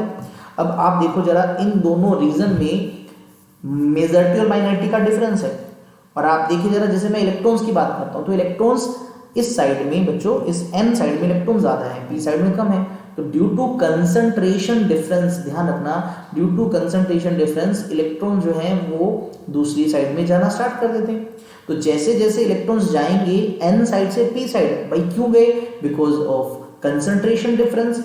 इसको हम इलेक्ट्रॉन डिफ्यूजन भी बोल देते हैं। फिर से सुनना, मेजॉरिटी वाले इलेक्ट्रॉन्स एन साइड से पी साइड में जाते हैं, इसको इलेक्ट्रॉन डिफ्यूजन बोलते हैं। क्यों जाते हैं, बिकॉज ऑफ कंसंट्रेशन डिफरेंस। जैसे उधर जाएंगे, सोचो क्या एन साइड वाले इलेक्ट्रॉन को लॉस कर रहे हैं, और आपको मैंने बताया था कि जब इलेक्ट्रॉन को लॉस करते हैं तो ये पॉजिटिवली चार्ज आयन बन जाते हैं। तो इसलिए देखो यहाँ पर पॉजिटिव आयन तुम्हें दिखा रखे हैं। और जब पी साइड वाले ये गेन कर रहे हैं, तो यानी होल गेन कर रहा है बच्चों इनको, तो होल जब इन इलेक्ट्रॉन्स को एक्सेप्ट करता है तो वो नेगेटिवली चार्ज आयन बन जाएगा। तो पीएन जंक्शन पे इस तरह से आयंस बनने लग जाते हैं। अब जैसे ही आयंस बनते हैं तो इस जंक्शन में एक इलेक्ट्रिक फील्ड सेटअप हो जाता है, क्योंकि पॉजिटिव टू नेगेटिव एक इलेक्ट्रिक फील्ड सेटअप हो गया। तो ये इलेक्ट्रिक फील्ड, ध्यान से सुनना, जैसे ही पूरी कहानी दोबारा से सुनो, due to charge carriers concentration difference electron from N side, जो कि यहाँ पर ज्यादा है, वो पी साइड में जाएंगे, इलेक्ट्रॉन डिफ्यूजन होगा, जिससे इलेक्ट्रॉन डिफ्यूजन से पी साइड में नेगेटिव चार्ज की आयन बन जाएंगे, एन साइड में पॉजिटिव, तो एक बीच में लेयर बन जाएगी आयंस की, जिससे एक इलेक्ट्रिक फील्ड सेटअप हुआ। ये इलेक्ट्रिक फील्ड फर्दर मेजॉरिटी को जाने से रोकेगा, क्योंकि बच्चों कभी भी ध्यान रखना, अगर इलेक्ट्रिक फील्ड इधर है तो इलेक्ट्रॉन कभी भी अपने आप फील्ड की डायरेक्शन में जा नहीं सकता। तो ये वाला जो इलेक्ट्रिक फील्ड बीच में बना, ये बैरियर का काम करेगा, जो एन साइड के मेजॉरिटी को उधर जाने से रोकेगा, यानी ये इलेक्ट्रॉन डिफ्यूजन को कम करेगा। लेकिन बदले में ये क्या करेगा कि जो यहाँ इस साइड में पी साइड में इलेक्ट्रॉन है थोड़े से, उनको मूव करवाने में हेल्प करेगा एन साइड की तरफ। तो ये जो electron which is because of electric field जा रहे हैं, और कौन से, माइनॉरिटी वाले, तो माइनॉरिटी वाले इलेक्ट्रॉन जो बिकॉज ऑफ इलेक्ट्रिक फील्ड जा रहे हैं, इसको इलेक्ट्रॉन ड्रिफ्ट बोलते हैं। तो इलेक्ट्रॉन ड्रिफ्ट स्टार्ट होगा। तो थोड़ा टाइम जब होगा, आप देखोगे एक टाइम के बाद जब इलेक्ट्रॉन डिफ्यूजन और इलेक्ट्रॉन ड्रिफ्ट बराबर हो जाएंगे, तो चार्ज कैरियर्स कंसंट्रेशन सेट हो जाएगी, इक्विलिब्रियम बन जाएगा। अब ना ही इलेक्ट्रॉन लेफ्ट से राइट जाएगा, ना ही राइट से लेफ्ट जाएगा। उस टाइम पे बीच में एक लेयर सेटअप हो चुकी होगी, वही हमारी पीएन जंक्शन बन चुकी होगी। ठीक है, सो उस केस में देखें जरा, यहाँ ये एक दूसरा डायग्राम भी तुम देख सकते हो। तो एन साइड से इलेक्ट्रॉन उधर गए थे, पी साइड से होल खत्म हुए, तो यहाँ पर पॉजिटिव आयंस बन गए हैं, देख लो, और यहाँ पर नेगेटिव आयन बन गए। तो बीच में एक लेयर सेटअप हो चुकी है। इस लेयर को डिप्लेशन लेयर बोलते हैं।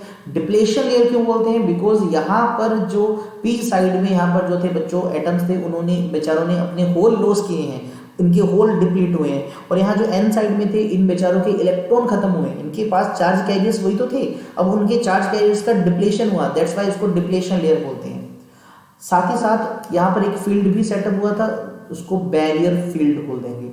एक चीज और भी, यहाँ फील्ड है, इसकी कुछ विड्थ भी है, तो अगर आप फील्ड को विड्थ से मल्टीप्लाई करें तो यहाँ एक पोटेंशियल आ जाएगा, तो तुम बोल सकते हो कि इस साइड पॉजिटिव और इस साइड नेगेटिव, तो एक पोटेंशियल डिफरेंस भी क्रिएट हो जाएगा। ये छोटा सा रीजन एक सेल या एक बैटरी का काम करेगा, ये साइड पॉजिटिव की तरह बिहेव कर रहा है, ये साइड नेगेटिव की तरह बिहेव कर रहा है, तो यहाँ का जो पोटेंशियल डिफरेंस क्रिएट हो जाएगा उसको बैरियर पोटेंशियल बोल देंगे, वी नोट, या फिर उसको वी से हम रिप्रेजेंट कर सकते हैं।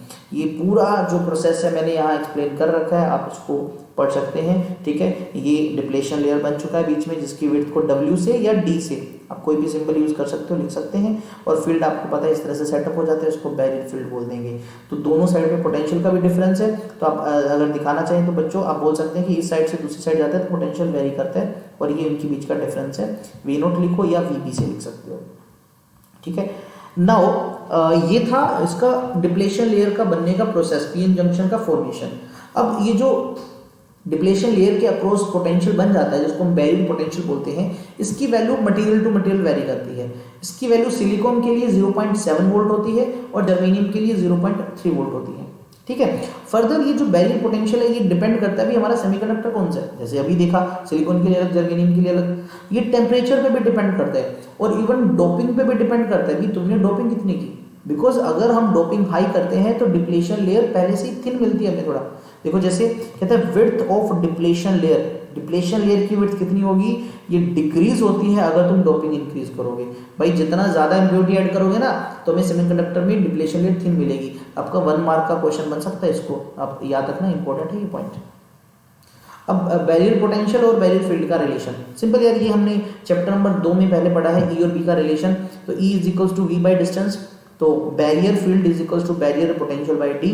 जैसे सिलिकॉन के लिए तुम्हें पता है बच्चों बैरियर फील्ड बैरियर पोटेंशियल 0.7 है, तो यहाँ पर 0.7 पुट किया। D जो है विड्थ ऑलमोस्ट 1 माइक्रोमीटर होती है, 10⁻⁶ पुट किया तो बैरियर फील्ड आपके पास इतना आता है। जरा सोचो कि उस पीएन जंक्शन आपने बनाया, सिलिकॉन क्रिस्टल से बनाया आपने, तो सिलिकॉन क्रिस्टल से जब बनाया तो जो बैरियर फील्ड होता है बहुत ज़्यादा होता है, 7 × 10⁵ वोल्ट पर मीटर का होता है ऑलमोस्ट। तो छोटा सा रिलेशन है, न्यूमेरिकल बना सकते हो तुम इस छोटे से कंसेप्ट पे, ठीक है। सो अब क्या किया हमने, ये जो पीएन जंक्शन बनाया, अब क्या किया, पी साइड पे एक मेटल लगा दिया और एक टर्मिनल बना दिया, एन साइड पे एक मेटल लगा दिया, एक टर्मिनल बना दिया। तो ये जो डिवाइस बन गया ना, इस डिवाइस को बोलते हैं सेमीकंडक्टर डायोड, या इसको बोल देते हैं पीएन जंक्शन डायोड। डायोड किसको बोलते हैं, दो जिसके कनेक्शन हो, जिसको दो साइड से कनेक्ट किया जा सकता है, तो ये बन गया पीएन जंक्शन डायोड। इसके बहुत अच्छे यूज है, अभी हम पढ़ेंगे इनके यूजेस क्या है, ठीक है। सो इसका एक सिंबल भी है, इसको इस सिंबल से रिप्रेजेंट कर सकते हैं, इस तरह से सिंबल बना दीजिए। तो ये जो साइड होती है बच्चों, जहाँ ट्रायंगल दिख रहा है तुम्हें, ये वाला साइड P होता है, जहाँ स्ट्रेट लाइन दिख रही है तुम्हें, ये वाला साइड N होता है। तो ये पीएन जंक्शन डायोड या सेमीकंडक्टर डायोड का एक सिंबल है। अब ध्यान रखना, अब इसका हम कनेक्शन भी सीखेंगे कि क्या होगा जब हम इसको बैटरी से जोड़ेंगे, है ना। ये अभी तक तो एक सेमीकंडक्टर का छोटा सा डिवाइस है, अब सेमीकंडक्टर तो कंडक्टर और इंसुलेटर के बीच में आता है, तो इसका बेनिफिट अभी देखेंगे क्या मिलेगा हमें। बाइसिंग, बाइसिंग क्या होता है, देखो पीएन जंक्शन डायोड हमने पढ़ा, इस तरह से उसका सिंबल है, दो साइड है उसकी, एक P साइड है एक N साइड है। तो हम इस डायोड को जब एक्सटर्नल फील्ड से, यानी हम पोटेंशियल या बोल दो बैटरी से जब कनेक्ट करेंगे तो क्या होगा, हम बैटरी से भी कनेक्ट कैसे करें, क्योंकि दो साइड है ना, तो बैटरी की भी दो साइड होती है। तो बैटरी से कनेक्ट करने का जो तरीका होता है, जो वे होता है, the way of applying external field और connecting with the battery is known as biasing. तो जनरली दो तरीके होते हैं, एक को बोलते हैं फॉरवर्ड बाइसिंग, एक होता है रिवर्स बाइसिंग। फॉरवर्ड बाइसिंग क्या होगा, अगर आप एक पीएन जंक्शन डायोड का जो P साइड है उसको बैटरी के प्लस से जोड़ दें, और जो N साइड है उसको बैटरी के माइनस से जोड़ दें, P4 प्लस से जोड़ दिया, N4 माइनस से जोड़ दिया, इस कनेक्शन को फॉरवर्ड बाइस बोलते हैं। आप इसको ऐसे भी बोल सकते हो कि अगर हम क्या करें, P साइड को हायर पोटेंशियल से जोड़ दें और N साइड को लोअर पोटेंशियल से जोड़ दें, तो इस कनेक्शन को हम फॉरवर्ड बाइस बोल सकते हैं। ये आगे हेल्प होगी, एक दो एग्जांपल मैंने ऐड किए हैं स्लाइड्स में, वहां पर तुम्हें इसका रोल पता लगेगा, जहां तुम कंफ्यूज हो जाओगे कि फॉरवर्ड कौन सा रिवर्स कौन सा, तो ये हेल्प करेगा। Otherwise P side positive battery के, N साइड बैटरी के नेगेटिव के साथ, इस कनेक्शन को फॉरवर्ड बाइस बोलते हैं, ठीक है। अब दो डायग्राम से मैंने दिखा रखा है, इससे और इससे, थोड़ा सा समझाने के लिए कि होगा क्या। अब सबसे पहले ध्यान रखो, जब बैटरी से कनेक्ट नहीं किया था तो यहाँ पर एक फील्ड ऑलरेडी था, एक फील्ड ऑलरेडी अंदर था जो था बैरियर फील्ड, और एक पोटेंशियल डिफरेंस ऑलरेडी था यहाँ से यहाँ तक, एक जिसको VB बोल रहा था, इसकी एक विड्थ थी D। बैटरी को कनेक्ट करने से पहले जैसे ही बैटरी से कनेक्ट करेंगे, लॉजिकली सोचो बच्चों क्या होगा, ये प्लस वाला यहाँ के जो होल्स हैं उनको इधर रिपेल करेगा, और ये माइनस वाला ये इधर के इलेक्ट्रॉन्स को इधर रिपेल करेगा। तो जो इलेक्ट्रॉन्स हैं वो इधर जाएंगे टुवर्ड जंक्शन, यहाँ पर जो पॉजिटिव आयंस हैं अगर उनको इलेक्ट्रॉन मिलेगा जाके तो ये पॉजिटिव आयंस को खत्म करेगा, है ना। इधर से होल आके इस नेगेटिव आयन को खत्म करेंगे, तो क्या होगा, डिप्लेशन लेयर जो है बच्चों वो थिन हो जाएगी। क्या हो जाएगी? थिन हो जाएगी। और लॉजिकली सोचो, आपने देखो बैरियर पोटेंशियल जिस डायरेक्शन में है आपका अप्लाइड उसके अपोजिट है। अगर बैरियर का फील्ड इधर है, आपने फील्ड इधर अप्लाई किया, तो बोल सकते हो कि ओवरऑल पोटेंशियल भी डिक्रीज होगा। तो रिजल्ट क्या क्या याद रखना है, जैसे ही तुम फॉरवर्ड बाइस करते हो, तुम लेटर से V वोल्टेज अप्लाई करते हो, ठीक है, due to this effective barrier potential decrease हो जाएगा। अब वो VB माइनस V हो जाएगा। VB माइनस, पहले बैरियर पोटेंशियल VB था, अब हो गया VB minus V, overall barrier potential decreases. इसका ग्राफ दिखाना है तो लेटर से ये बच्चों VB था, इसको VB ही लिख देता हूँ। पहले बैरियर पोटेंशियल इतना था 1 नंबर तक, अब जैसे ही पोटेंशियल अप्लाई किया वो थोड़ा कम हुआ, 2 नंबर, 3 नंबर, जितना भी आप अप्लाई करोगे। लेटर से तुमने V अप्लाई किया तो अब ये बच गया VB minus V, barrier potential decreases. दूसरा, P साइड से जो होल है और जो N साइड से इलेक्ट्रॉन है वो जंक्शन की तरफ जाते हैं, मैंने बता दिया। जंक्शन पे जाके क्या करेंगे, वो डिप्लेशन लेयर को कम करेंगे क्योंकि इलेक्ट्रॉन और होल वहां जाके डिफ्यूज होंगे। ओवरऑल डिप्लेशन लेयर डिक्रीज होती है, विड्थ W या D जो भी लिख रहे हो दैट डिक्रीजेस 1 नंबर का, ये चीज बन गई इंपॉर्टेंट। दूसरा, अगर ऐसा है तो सर डिप्लेशन लेयर छोटी होगी तो अब ये जो बीच में बैरियर का काम नहीं करेगी, अब शायद N साइड के मेजॉरिटी इलेक्ट्रॉन उधर जा पाए, है ना, और ये हमारे होल इधर आ पाए। जरा सोचो आप, मैंने थोड़ी देर पहले बताया सिलिकॉन के लिए बैरियर पोटेंशियल 0.7 वोल्ट है। तुमने एक बैटरी लगाई, बैटरी से 0.2 वोल्ट लगाया, 3 वोल्ट लगाया, 4 वोल्ट लगाया, जैसे तुम 0.7 वोल्ट कर दोगे तब सारे इलेक्ट्रॉन इधर उधर जाना स्टार्ट कर देंगे, तो वो एक कंडक्टर बन जाएगा। बैरियर पोटेंशियल से ज्यादा लगाते ही इलेक्ट्रॉन मूव कर जाएंगे, एक गुड कंडक्टर की तरह बिहेव करेगा। तो बोल सकते हो कि ओवरऑल बैरियर पोटेंशियल डिक्रीज ही तो हो रहा है। बोल सकते हो कि इफेक्टिव रेजिस्टेंस जो है पीएन जंक्शन का डिक्रीज हो रहा है, क्योंकि अब वहां पर रोकने वाला कोई है नहीं, इजीली मूव कर सकते हैं। और जैसे ही तुम अप्लाइड पोटेंशियल बैरियर से ज्यादा कर दोगे तो मेजॉरिटी चार्ज कैरियर्स फ्लो होना इजीली स्टार्ट कर देंगे, और जिससे लार्ज अमाउंट ऑफ करंट बन जाएगा। उस करंट, जो करंट की वैल्यू होगी ना बच्चों, वो मिली एम्पियर की रेंज में होती है, और उस करंट को बोलते हैं फॉरवर्ड करंट, क्योंकि because of majority charge carriers की वजह से है यहाँ पर। और ये करंट फर्दर इंक्रीज होगा जैसे जैसे तुम वोल्टेज को इंक्रीज करोगे। हम एक ग्राफ भी प्लॉट करेंगे उस चीज के बीच में, ठीक है, ये चीज याद रखना। और आप देखो जरा, लार्ज करंट जा रहा है तो बहुत ही कम रेजिस्टेंस हो जाता है, तो ये एक लो रेजिस्टेंस की तरह बिहेव करता है। तो आप बोल सकते हो इस केस में वो एक गुड कंडक्टर की तरह बिहेव कर रहा है, इसकी तरह एक गुड कंडक्टर की तरह बिहेव कर रहे हैं। कौन? ये जो हमारा पीएन जंक्शन डायोड है। अब रिवर्स बायसिंग जस्ट इसका उल्टा खेल चलेगा। तो अगर हम क्या करें, पॉजिटिव साइड को बैटरी, पॉजिटिव टर्मिनल बैटरी का जो है उसको N साइड से जोड़ दें और नेगेटिव को P साइड से जोड़ दें। देख लो, ये प्लस वाला, ये माइनस वाला माइनस P से जुड़ा है, प्लस वाला N से जुड़ा है, इसको रिवर्स बायसिंग बोलेंगे। और आप बोल सकते हो भाई, अगर P साइड लोअर पोटेंशियल से जुड़ा है और N साइड को तुम हाई पोटेंशियल से जोड़ते हो, इस कनेक्शन को रिवर्स बायस बोलते हैं। ये आप देख सकते हो। थोड़ा सा समझते हैं कि इससे होगा क्या। आप लॉजिकली सोचो कि बैरियर की कुछ विड्थ है, बैरियर का कुछ फील्ड था EB, बैरियर की कुछ पोटेंशियल थी VB, सब कुछ था। अब जैसे तुमने बैटरी लगाया तो बैटरी का फील्ड भी उसी डायरेक्शन में है जिस डायरेक्शन में बैरियर फील्ड है। तो क्या कर रहा है यार, ये तो उल्टा पोज कर रहा है। भाई इधर एक इलेक्ट्रॉन है जो बेचारा उधर जाना चाहता था, अब तुमने क्या किया, इसको इस साइड को प्लस से जोड़ दिया, तो ये अगर प्लस से जुड़ा, ये अगर माइनस से जुड़ा, तो ये प्लस वाला इस इलेक्ट्रॉन को वापस खींचेगा। भाई वापस आ जा, तुम इधर से ये होल को वापस खींचेगा, तो जंक्शन की तरफ जाने नहीं देगा, तो मेजॉरिटी वाले बेचारे जंक्शन की तरफ जा ही नहीं पाएंगे। अगर ऐसा है तो ओवरऑल तो बोल सकते हो कि बैरियर पोटेंशियल इंक्रीज हो रहे हैं, और इवन यहाँ वाले जो इलेक्ट्रॉन है वो भी निकल के इधर आएंगे वापस, और यहाँ अगर आएंगे तो फिर से यहाँ पर आप देखेंगे क्या बनता जाएगा बच्चों, एक लेयर बन जाएगी पॉजिटिव आयन की या नेगेटिव आयन की लेयर बन जाएगी। तो डिप्लेशन लेयर ओवरऑल इंक्रीज हो जाएगी, और बैरियर पोटेंशियल ओवरऑल वो भी इंक्रीज हो जाएगा, VB प्लस V हो जाएगा। तो पहले नॉर्मल अगर इतना था, अब वैल्यू इंक्रीज होगी बच्चों, ये हो गई। तो ये वैल्यू जो है वो है VB plus V, barrier potential में वो पोटेंशियल इंक्रीज हो गया। और इस केस में मेजॉरिटी तो मूव ही नहीं कर पा रहा। देखो, majority charge carriers move away from the junction, junction से दूर जा रही है, डिप्लेशन लेयर जिससे क्या होगी, इंक्रीज होगी, भाई डिप्लेशन लेयर की विड्थ बढ़ी तो रही है। Plus effective resistance junction diode का बढ़ गया क्योंकि अब मेजॉरिटी बेचारा जा ही नहीं पा रहा, ओवरऑल बैरियर बहुत ज्यादा बढ़ गया, एक हाई रेजिस्टिव सर्किट सा बन गया, कोई करंट फ्लो नहीं करेगा because of majority charge carriers, bar bar highlight कर रहा हूं, because of majority charge carriers कोई करंट नहीं जा रहा।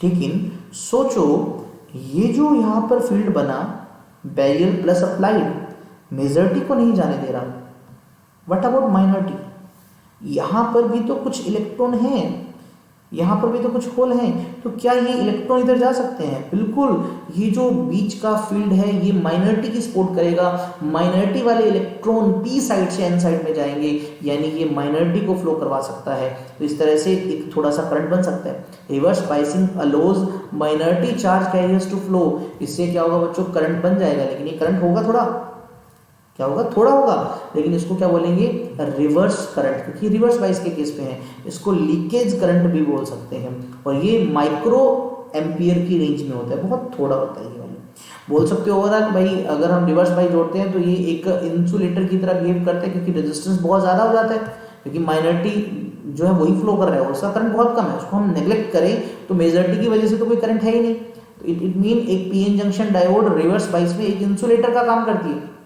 ठीक है, अब इसके बेस पे कुछ क्वेश्चंस हैं, मैं आपको थोड़ा सा समझाना चाहूंगा एग्जांपल वाइज। तो अब अगर आप डायग्राम में देखें, इन सब डायग्राम में पहला एग्जांपल आपसे पहचाना है भाई फॉरवर्ड बाइस कौन सा, रिवर्स बाइस कौन सा। तो जैसे ये पहली डायोड है, इसकी पी साइड, ये एन साइड, तो क्या पी साइड हाई पोटेंशियल पे है और एन साइड लो पे है? बिल्कुल, पी 5 वोल्ट पे है, एन 3 वोल्ट पे है, पी हाई से जुड़ा है, हाई पोटेंशियल है, ये लो पोटेंशियल है, फॉरवर्ड बाइस है, बिल्कुल ये आपका फॉरवर्ड बाइस है। तो देखो अब इसमें बनाते हैं, तो ये आपको अर्थिंग दिख रही है, अर्थिंग का मतलब होता है 0 वोल्ट, ये -3 वोल्ट, तो ये हुआ हाई पोटेंशियल, ये हुआ लो पोटेंशियल। क्या ये पी साइड होती है, एन साइड होती है? बिल्कुल, पी हाई से जुड़ा है, एन लो से जुड़ा है, फॉरवर्ड बाइस है, बिल्कुल फॉरवर्ड बाइस है। इसको देखो, अर्थिंग है तो 0 वोल्ट, ये 2 वोल्ट, इस बार ये हाई पोटेंशियल है, ये लो पोटेंशियल है, ये पी साइड है, ये एन साइड है, तो बताओ क्या हुआ, पी साइड लो से जुड़ा है, एन साइड हाई से जुड़ा है, ये रिवर्स बाइस है, तो ये रिवर्स बाइस है।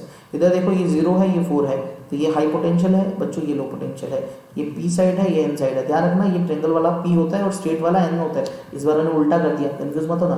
तो पी हाई से जुड़ा है, एल लोअर से जुड़ा है, तो अगेन ये भी फॉरवर्ड वाइज है बच्चों। इसको चेक किया, क्या -2 -5 कम होता है, ये लो पोटेंशियल है, -2 ज्यादा होता है, ये हाई पोटेंशियल है, ये पी ये एन फॉरवर्ड वाइज, ये पी साइड है, ये एन साइड है, पी वाला जुड़ा है हाई पोटेंशियल, बिल्कुल ये है लो पोटेंशियल, तो अगेन ये फॉरवर्ड वाइज। तो आपको पहचाना आ गया फॉरवर्ड रिवर्स का। एक छोटा सा क्वेश्चन और बना दिया, आपको एक डायग्राम देखा है, इसमें एक डायोड है D1, एक डायोड है D2, यहाँ पर 2 ओम है, यहाँ पर 3 ओम है, यहाँ 3 ओम है, एक बैटरी लगा दी 10 वोल्ट। आपसे पूछा भाई इस बैटरी से कितना करंट बाहर निकल रहा है, तो आप सिंपली देखोगे 3 रेजिस्टेंस है, पैरेलल में निकाल के टोटल निकाल दोगे। लेकिन क्वेश्चन ऐसे नहीं है, डायोड दे रखा है यार, कुछ तो लॉजिक होगा। तो सोचो क्या यहाँ पर ये प्लस है तो ये सारी साइड प्लस की है, ये भी प्लस है बच्चों, ये माइनस है तो ये माइनस, ये माइनस। क्या ये पी साइड है, ये एन साइड है, इधर ये पी है, इधर एन है, तो ये तो हो गया फॉरवर्ड बाइस, यस, लेकिन ये हो गया रिवर्स बाइस। तो रिवर्स बाइस में कंडक्ट नहीं करता तो इस साइड में कोई करंट नहीं जाएगा, तो इस बीच वाली ब्रांच को हम नेग्लेक्ट कर देंगे, क्योंकि ये रिवर्स बाइस में आ गई और वो एज ए इंसुलेटर बिहेव करता है, तो इस ब्रांच में करंट जाएगा नहीं। तो ओवरऑल सिर्फ एक ही ब्रांच बची, तो ये 2 + 3 टोटल रेजिस्टेंस 5 ओम, क्योंकि ये सीरीज में हो गया। सर्किट आपका कुछ ऐसा बन जाएगा ना, नया सर्किट। अब डायोड का हम 0 लेके चले रेजिस्टेंस, तो 2 + 3 टोटल रेजिस्टेंस 5 ओम हो गया। वोल्टेज हमारा 10 है, तो 10/2 आपका 2 एम्पीयर करंट आ गया। तो इस तरह से बेस्ड इस तरह से क्वेश्चन बन सकता है। नाउ हमने पीएन जंक्शन डायोड पढ़ा, बिल्कुल ठीक है।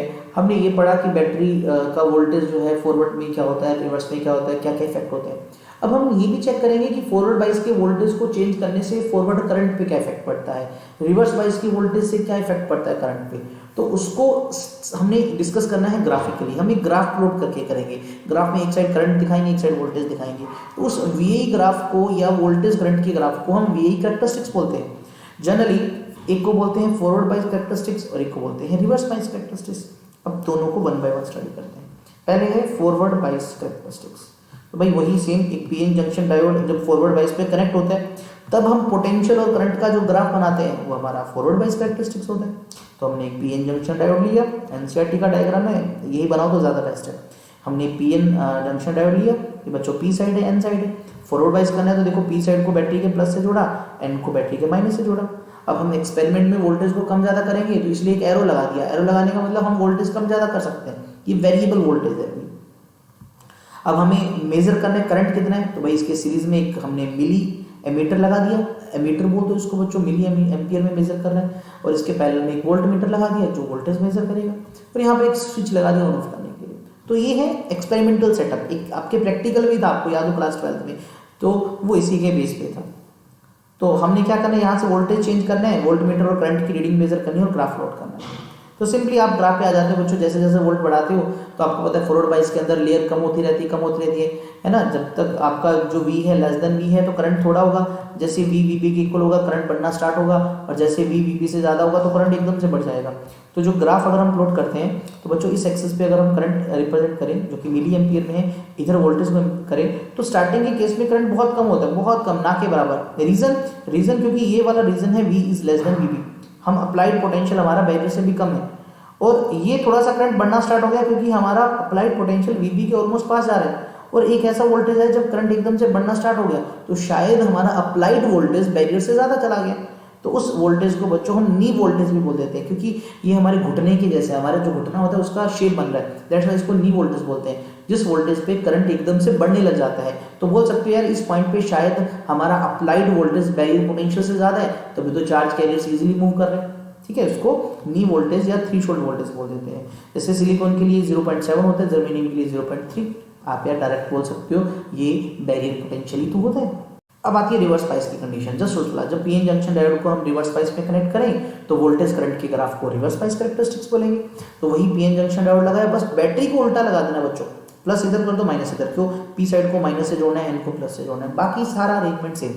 प्लस दूसरा चेंज क्या है, यहाँ पर माइक्रो एम्पियर है, क्योंकि यहाँ करंट अगर बनेगा तो वो सिर्फ रिवर्स करंट होगा, बिकॉज माइनॉरिटी होगा, बहुत थोड़ा होगा, दैट्स वाई यहाँ पर माइक्रो एम्पियर लगा रखा है।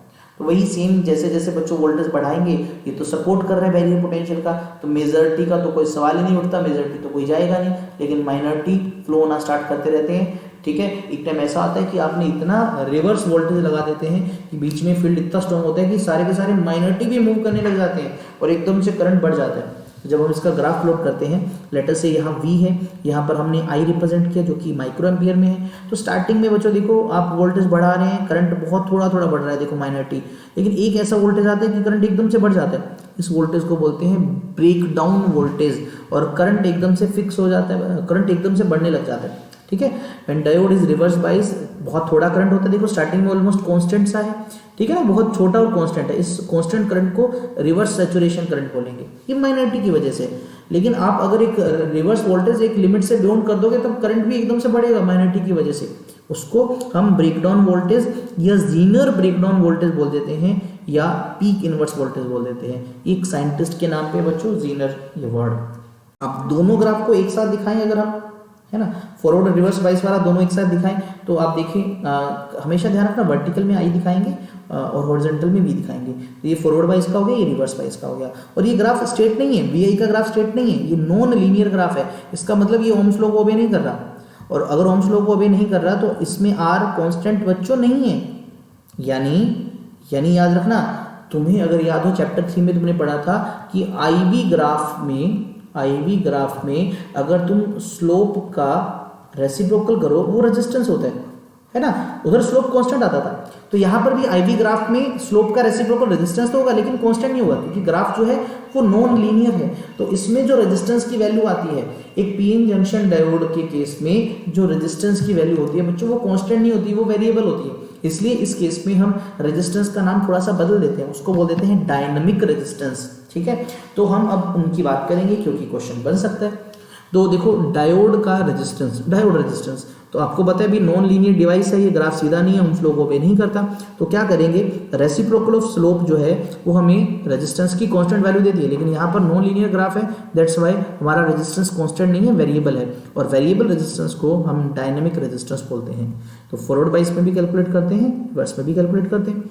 तो फॉरवर्ड बाइस के रेजिस्टेंस को RF लिखता हूँ मैं, तो वही ग्राफ देखो बच्चों I और V का है, कर्व हमें मिली थी, तो कर्व पे कोई भी 2 पॉइंट लिए, उस 2 पॉइंट के कोरस्पॉन्डिंग एक छोटी सी ट्रायंगल बना दी, तो ट्रायंगल बना दी तो स्लोप निकाल लें इसका, ठीक है। स्लोप होता है tangent theta, delta I by delta we, उसका रेसिप्रोकल क्या रेजिस्टेंस आ गया, तो R F four forward wise का resistance delta we bye I.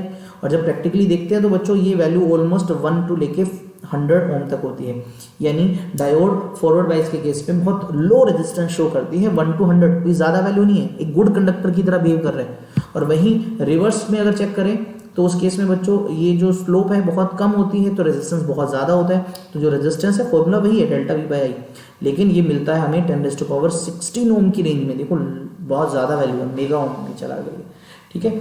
So and reverse में देखो ये टॉपिक जो भी मैं जिसको स्टार्ट कर रहा हूँ ये कंफर्म नहीं है कि ये है या नहीं है। रिवर्स बाइस का एक प्रोसेस है, इसको समझना ज़रूरी है कि रिवर्स बाइसिंग के केस में पोटेंशियल इंक्रीज करने से करंट एकदम बढ़ता क्यों है, आपको पता होगा है ना। उस वोल्टेज को हमने बोला था रिवर्स ब्रेकडाउन वोल्टेज, तो थोड़ा सा उसके दो रीज़न हो सकते हैं जो मोस्ट प्रोबेबली बताए जाते हैं कि दो रीज़न है कि करंट एकदम से बढ़ता है। पहला होता है बच्चों जीनर ब्रेकडाउन, दूसरा है एवलांचे ब्रेकडाउन। ये दो प्रोसेस हो सकते हैं।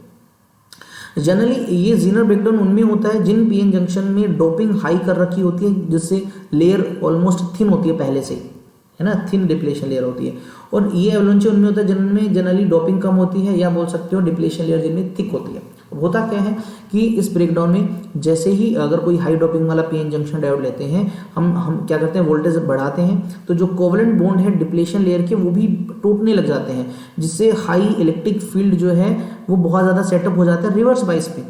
हाई फील्ड होने से वो माइनॉरिटी वालों को बहुत ज़्यादा खींचता है और माइनॉरिटी वाले फास्ट मूव करते हैं, जिससे एक माइनॉरिटी वाला और आगे माइनॉरिटी क्रिएट करता जाता है, मतलब इलेक्ट्रॉन्स जो और क्रिएट होते रहते हैं और करंट एकदम से बढ़ जाता है। एंड एवलांचे में क्या रीजन दिया जाता है भाई, देखो लो डोपिंग वाले होते हैं, इनमें जनरली जो डिप्लेशन लेयर के कोवलेंट बॉन्ड है वो कोलिजन की वजह से जो है वो टूटते हैं। अब बोल सकते हो कि माइनॉरिटी वाला मूव आ रहा है, जैसे ही मूव होकर माइनॉरिटी किसी से कोलाइड किया, इसने और कोवलेंट बॉन्ड तोड़ दिए, उससे और इलेक्ट्रॉन होल बने, वो फिर से इलेक्ट्रॉन चल पड़े बिकॉज ऑफ फील्ड, उन्होंने और ज़्यादा तोड़ दिए। तो इस तरह से मोर number of minority charge carriers बढ़ने लग जाते हैं। देखो यहाँ पर रोल है प्योर इलेक्ट्रिक फील्ड का, ये इलेक्ट्रिक फील्ड मूव करवा रहा है, लेकिन यहाँ पर इलेक्ट्रिक फील्ड के साथ साथ कोलिजन का रोल है, जिससे मोर नंबर ऑफ इलेक्ट्रॉन्स प्रोड्यूस हो रहे हैं। एक टाइप से एक एवलांचे आ रहा है माइनॉरिटी चार्ज कैरियर्स का, दैट्स वाई सडनली जो करंट है बढ़ जाता है। इसलिए हमें रिवर्स बाइस के केस में ग्राफ जो बच्चों एकदम से करंट ऐसे बढ़ता हुआ हमें दिखता है, तो ये उसका रीजन है, आपको पता होना चाहिए। अगर फॉरवर्ड और रिवर्स बाइस में तुमसे डिफरेंस पूछ ले तो आप इस तरह से डिफरेंस इस टॉपिक को पढ़ सकते हो। ये ऑलमोस्ट वही टॉपिक कवर कर रहा है जो हमने पीछे पढ़ा दिया, ठीक है। तो आप इसको देख सकते हो क्योंकि ऑलमोस्ट सारे पॉइंट वही है जो मैंने आपको डिटेल में पढ़ा दिए। ये ग्राफ वगैरह भी बना रखा है और इनका रेजिस्टेंस भी ऑलमोस्ट कैलकुलेट करके दिखा रखा है कितना होता है, ठीक है। नाउ नेक्स्ट लास्ट टॉपिक है इस चैप्टर का, रेक्टिफायर। तो ये जो पीएन जंक्शन डायोड पड़ी, इसके यूजेस क्या है, तो उनमें से पहला यूज है, हालांकि और भी बहुत सारी प्रैक्टिकल एप्लीकेशन थी जो सिलेबस का पार्ट नहीं है, जिससे और ज़्यादा क्लियर होता कि ये डायोड के यूजेस क्या है, लेकिन उनमें से एक यूज हमने पढ़ना है, दैट इज रेक्टिफायर। तो first of all what is rectifier, तो रेक्टिफायर एक डिवाइस है जो एक अल्टरनेटिंग करंट को डायरेक्ट करंट में कन्वर्ट करता है, रेक्टिफायर।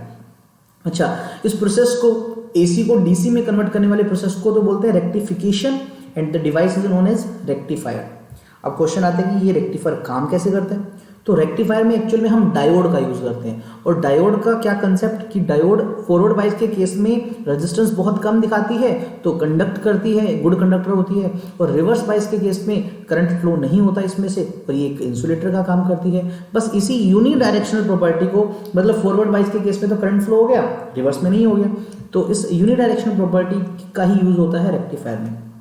वैसे तो जनरली रेक्टिफायर कई तरह के होते हैं, उनमें जैसे mainly half wave rectifier, full wave और full wave bridge type rectifier रहता है। तो ये ब्रिज वाला तो हमारे सिलेबस का पार्ट नहीं है, तो हम फुल वेव और हाफ वेव रेक्टिफायर को पढ़ेंगे, ठीक है। तो पहले आता है हाफ वेव रेक्टिफायर। नाम ऐसा क्यों है थोड़ी देर में समझ लगेगा। तो सबसे पहले इसको ऑब्टेन करते हैं जब हम एक हाफ वेव रेक्टिफायर को पढ़ते हैं तो हम क्या करते हैं, एक इनपुट में एसी करंट अप्लाई करते हैं। क्या करते हैं बच्चों, इनपुट में एक एसी अप्लाई करते हैं और हमें आउटपुट में डीसी मिलता है। तो जनरली अगर हमें आउटपुट में हाफ वेव ही मिले इनपुट का तो हमारा जो आउटपुट है वो तो आधा है सिर्फ इनपुट की कंपैरिजन में। इस तरह के रेक्टिफायर को हाफ वेव रेक्टिफायर बोलते हैं क्योंकि हमारा आउटपुट हाफ होता है इनपुट का। कंस्ट्रक्शन की बात करें तो इसमें क्या रहता है बच्चों, जनरली एक ट्रांसफॉर्मर यूज होता है, स्टेप डाउन ट्रांसफॉर्मर। आप देख पा रहे हो इसमें number of coils in primary ज़्यादा होती है, सेकेंडरी में कम होती है। तो प्राइमरी के अक्रॉस हमारा जो है इनपुट होता है, यहाँ पर हम इनपुट देते हैं एसी, तो यहाँ पर ये सिंबल भी देख रहे हो एसी का, ठीक है। और सेकेंडरी कॉइल के साथ पहले तो एक पिन जंक्शन डायोड लगा होता है और साथ में लगा होता है एक लोड रेजिस्टेंस एक्स वाई के अक्रॉस। ये जो लोड रेजिस्टेंस है यहाँ पर हम क्या ऑब्टेन करते हैं, आउटपुट ऑब्टेन करते हैं, ठीक है। तो ये इस तरह का सीन रहता है। अब सबसे पहले क्या होता है वर्किंग में, देखिए जैसे ही हमने प्राइमरी पे यहाँ पर इनपुट अप्लाई किया तो लेटर से हम कुछ इस तरह का इनपुट दे रहे हैं, जो आप ग्राफ देख रहे हो। तो इस तरह का अल्टरनेटिव करंट आ रहा है जिसमें पॉजिटिव नेगेटिव इस तरह का एक साइकिल आ रहा है। तो लेटर से स्टार्टिंग में क्या हुआ, एक पॉजिटिव साइकिल आया, इसके अंदर पॉजिटिव साइकिल आने की वजह से लेटर से ये वाला साइड इसका पॉजिटिव है, ये बच्चों नेगेटिव है साइड इसका, तो ये पॉजिटिव साइड हो गया, ये नेगेटिव। अब due to mutual induction transformer में यहाँ माइनस इंड्यूस हो गया और इस माइनस की वजह से प्लस इंड्यूस हो गया। तो अगर आप देखें तो इस डायोड का पी साइड है, ये एन साइड है, पी साइड प्लस से जुड़ा है, एन साइड माइनस से, ये फॉरवर्ड बाइस हो गया। अगर ये फॉरवर्ड बाइस है तो कंडक्ट करेगा तो करंट इसमें से ऐसे फ्लो हो जाएगा और वो यहाँ से एक्स से वाई फ्लो होगा, तो आपका एज इट इज करंट हमें मिल गया। नेक्स्ट में क्या होगा बच्चों, नेक्स्ट में लेटेस्ट से पोलैरिटी एसी है तो चेंज होगी। ये मान लीजिए इस बार जो है बच्चों वो नेगेटिव हो गया, ये वाला इस साइड सॉरी इस साइड ये लेटेस्ट से पॉजिटिव हो गया, ये नेगेटिव हो गया। सो ये पॉजिटिव बच्चों, ये नेगेटिव, पॉजिटिव की वजह से यहाँ नेगेटिव इंड्यूस हुआ, नेगेटिव की वजह से पॉजिटिव इंड्यूस हुआ। तो ये वही same P side N side, इस पर पी माइनस से जुड़ा है, एन प्लस से जुड़ा है, तो यानी ये जो डायोड है ये रिवर्स बाइस है। तो रिवर्स बाइस पे कंडक्ट नहीं करेगी, कोई करंट नहीं जाएगा, तो एकदम से खाली है। अगले सेकंड में फिर वही केस, पॉजिटिव साइकिल है तो बच्चों कंडक्ट करेगा, नेक्स्ट में नहीं करेगा। तो आपको सिर्फ पॉजिटिव जब साइकिल आ रहा है तब तक ये कंडक्ट कर रहा है, तो हमें करंट ये दे रहा है, इसलिए इसको हाफ वेव रेक्टिफायर कहा, क्योंकि हमें सिर्फ हाफ ही मिल रहा है। लेकिन ये जो आउटपुट मिल रहा है ये प्योर डीसी अभी भी नहीं है, क्योंकि मोस्ट ऑफ द पार्ट आप देख रहे हो इसके अंदर एसी वाला मिक्सिंग है, एसी वाला भी है और डीसी वाला भी है, तो प्योर डीसी नहीं है। तब आता है बच्चों फुल वेव रेक्टिफायर, इसमें एक नहीं दो वेव्स का यूज करते हैं, जिससे मोस्ट ऑफ द टाइम मतलब जो हमारा आउटपुट होता है वो पूरी वेव ही मिलती है, हालांकि प्योर डीसी नहीं मिलता। तो इसमें क्या रहता है, देखो अगेन यहाँ पर एक ट्रांसफॉर्मर है, लेकिन बीच में यहाँ पर एक पार्ट होता है जिसको टच कर सकते हैं सेकेंडरी कॉइल पे, इसको टैपिंग की भी बोल सकते हैं हम। डायोड D1 ये रही, D2 ये रही, D1 का ये टर्मिनल और D2 का ये टर्मिनल कॉमन कर रखा है, और यहाँ पर हमारा लोड रेजिस्टेंस है, लेट अस से दिस इज XY, जहाँ पर हम आउटपुट लेंगे। तो वही सेम चीज़ इनपुट बच्चों अप्लाई करेंगे यहाँ पर जो AC का है, लेट अस से इस तरह से फर्स्ट हाफ वैसे नेक्स्ट पेज पे आपको दिख जाएगा ये, ठीक है, इसका वर्किंग। तो लेटर से हम यहाँ पर आउटपुट दिखाएंगे, ये इनपुट है, तो पॉजिटिव साइकिल आया लेटर से, तो यहाँ पर मान लो माइनस है, यहाँ पर प्लस है, करंट कुछ इस तरह से जा रहा है, प्लस हाफ साइकिल में पहले वाले में, तो यहाँ प्लस से यहाँ माइनस इंड्यूस हुआ, माइनस से यहाँ प्लस इंड्यूस हुआ, प्लस मतलब यहाँ हाई पोटेंशियल है, माइनस मतलब यहाँ लो पोटेंशियल है। तो इस डायोड को देखो, इसका पी साइड हाई से है और एन साइड है वो इससे थोड़ा कम पे है ना, अगर ये हाई पे है ये लो पे है तो बीच में मीडियम पोटेंशियल होगा। तो ये पी साइड हाई पे है, एन इससे थोड़ा कम पे है, तो ये फॉरवर्ड बाइस होगा, तो फॉरवर्ड बाइस होगा तो इससे करंट इधर चला जाएगा एक्स टू वाई, तो यानी इस पार्ट में कंडक्ट हुआ। लेकिन ये कंडक्ट किसने किया, D1 डायोड ने, क्योंकि सेम टाइम पे ये डायोड रिवर्स बाइस हो चुकी है, पी वाला लोअर से जुड़ा हुआ है, एन वाला हायर से, ये कंडक्ट नहीं करेगी। और नेक्स्ट साइकिल में बस इसका उल्टा होगा बच्चों, उल्टा क्या बोल सकते हो तुम, कि इस बार ये लेटर से पॉजिटिव है, ये नेगेटिव है, पॉजिटिव की वजह से यहाँ नेगेटिव इंड्यूस हुआ, नेगेटिव की वजह से यहाँ पॉजिटिव इंड्यूस हुआ, ये लोअर पोटेंशियल है, ये हाई पोटेंशियल है, बीच वाला मीडियम पोटेंशियल है। अब देखो D1 डायोड का पी साइड लोअर से जुड़ा है और एन साइड थोड़ा हायर से है, लेकिन D2 डायोड का पी साइड हायर से है, एन साइड लोअर से है, तो इट मीन ये इस बार कंडक्ट करेगा तो करंट इधर से जाएगा, अगेन एक्स टू वाई गया, तो इस बार करंट आया लेकिन वो D2 की वजह से आया, इस बार D1 कंडक्ट नहीं किया, तो नेक्स्ट टाइम में D1 की वजह से आएगा, फिर D2 की वजह से आएगा, तो हमें वेव पूरी तो मिल रही है, लेकिन दोनों में से कोई एक डायोड काम कर जाती है और हमें आउटपुट मिल जाता है बदले में। तो इस तरह से हमें क्या है, पॉजिटिव नेगेटिव में आधा साइकिल जो है ये वाला मिल गया, ये नहीं मिला, फिर ये मिल गया, इस तरह से हमें आउटपुट मिल जाता है।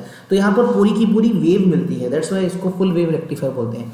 और एक चीज़ हो रहा है यार, आउटपुट में जो तुम्हें वेव दिख रही है इसकी फ्रिक्वेंसी इनपुट वाले से डबल है, यहाँ एक में एक ही प्लस है, तो यहाँ एक वेव में दो प्लस आ गए, है ना। प्लस बच्चों ये प्योर डीसी नहीं है ये भी, क्योंकि प्योर डीसी का ग्राफ कुछ ऐसा होता है, तो प्योर डीसी ऑब्टेन करने के लिए हमें इसके साथ फिल्टर सर्किट भी लगाने पड़ते हैं, ठीक है। तो वो है हमारा फिल्टर सर्किट, जिसको जनरली इक्वलाइजर फिल्टर या फिल्टर सर्किट बोल देते हैं। तो आप बोल सकते हो एक ऐसा स्पेशल सर्किट जिसमें इंडक्टर और कैपेसिटर का यूज करते हैं ताकि हमें प्योर डीसी फॉर्म मिल सके आउटपुट से, उसको हम इक्वलाइजर सर्किट बोलते हैं। जैसे ये एक फुल वेव रेक्टिफायर है हमारा, जो भी हमने पढ़ा, उसको इस तरह का इनपुट मिला था AC, उसने आउटपुट हमें कुछ इस तरह का दिया था, है ना। अब इसमें क्या है, AC प्लस DC करंट दोनों का मिक्सचर है, ये मिक्स करंट है। तो क्या करते हैं, एक इंडक्टर लगा होता है, एक कैपेसिटर लगा होता है। इस दोनों के सर्किट को, इस L और C के कॉम्बिनेशन को इक्वलाइजर फिल्टर बोला है। इक्वलाइजर फिल्टर सिर्फ ये है, ये वाला पार्ट जो डॉटेड लाइन में देख रहे हो। अब क्या है बच्चों, L और C की खास बात क्या होती है कि ये AC DC के लिए अलग अलग होते हैं, मतलब AC के लिए इनका बिहेवियर अलग होता है, DC के लिए अलग होता है। जैसे अगर हम इंडक्टर की बात करें तो इंडक्टर का रेजिस्टेंस होता है बच्चों XL, जिसको हम ओमेगा L लिख सकते हैं या 2 pi into frequency into L लिख सकते हैं। तो अगर किसी करंट की फ्रिक्वेंसी 0 है जो कि DC होता है, तो उसके लिए रेजिस्टेंस भी 0 होता है, और वहीं AC की फ्रिक्वेंसी कुछ ना कुछ होती है तो उसके लिए XL भी कुछ ना कुछ होता है। तो जैसे ही यहाँ से AC प्लस DC आएगा, AC प्लस DC आएगा बच्चों, DC की फ्रिक्वेंसी नहीं होती, उसका कोई रेजिस्टेंस नहीं है, तो वो चुपचाप यहाँ से निकल जाएगा, लेकिन AC यहाँ पर ब्लॉक हो जाएगा। पहली बात यानी AC को रेजिस्टेंस ऑफर होगा तो जनरली यहाँ नहीं जाएगा, तो DC यहाँ से निकल जाएगा। तो जैसे यहाँ जाएगा आगे, कैपेसिटर DC को ब्लॉक करते हैं, है ना, कैपेसिटर DC को ब्लॉक करते हैं, तो यहाँ पर DC इधर भी नहीं जाएगा, तो सारा का सारा DC इधर की तरफ RL पे हमें मिल जाएगा, AC पीछे ब्लॉक हो जाएगा। तो इस तरह से हमें आउटपुट में रेजिस्टेंस पे हमें ऑलमोस्ट DC मिल जाएगा, जिसका ग्राफ ऑलमोस्ट ऐसा सीधा सा होगा। तो इस तरह से हम फिल्टर सर्किट का यूज़ करते हैं बच्चों।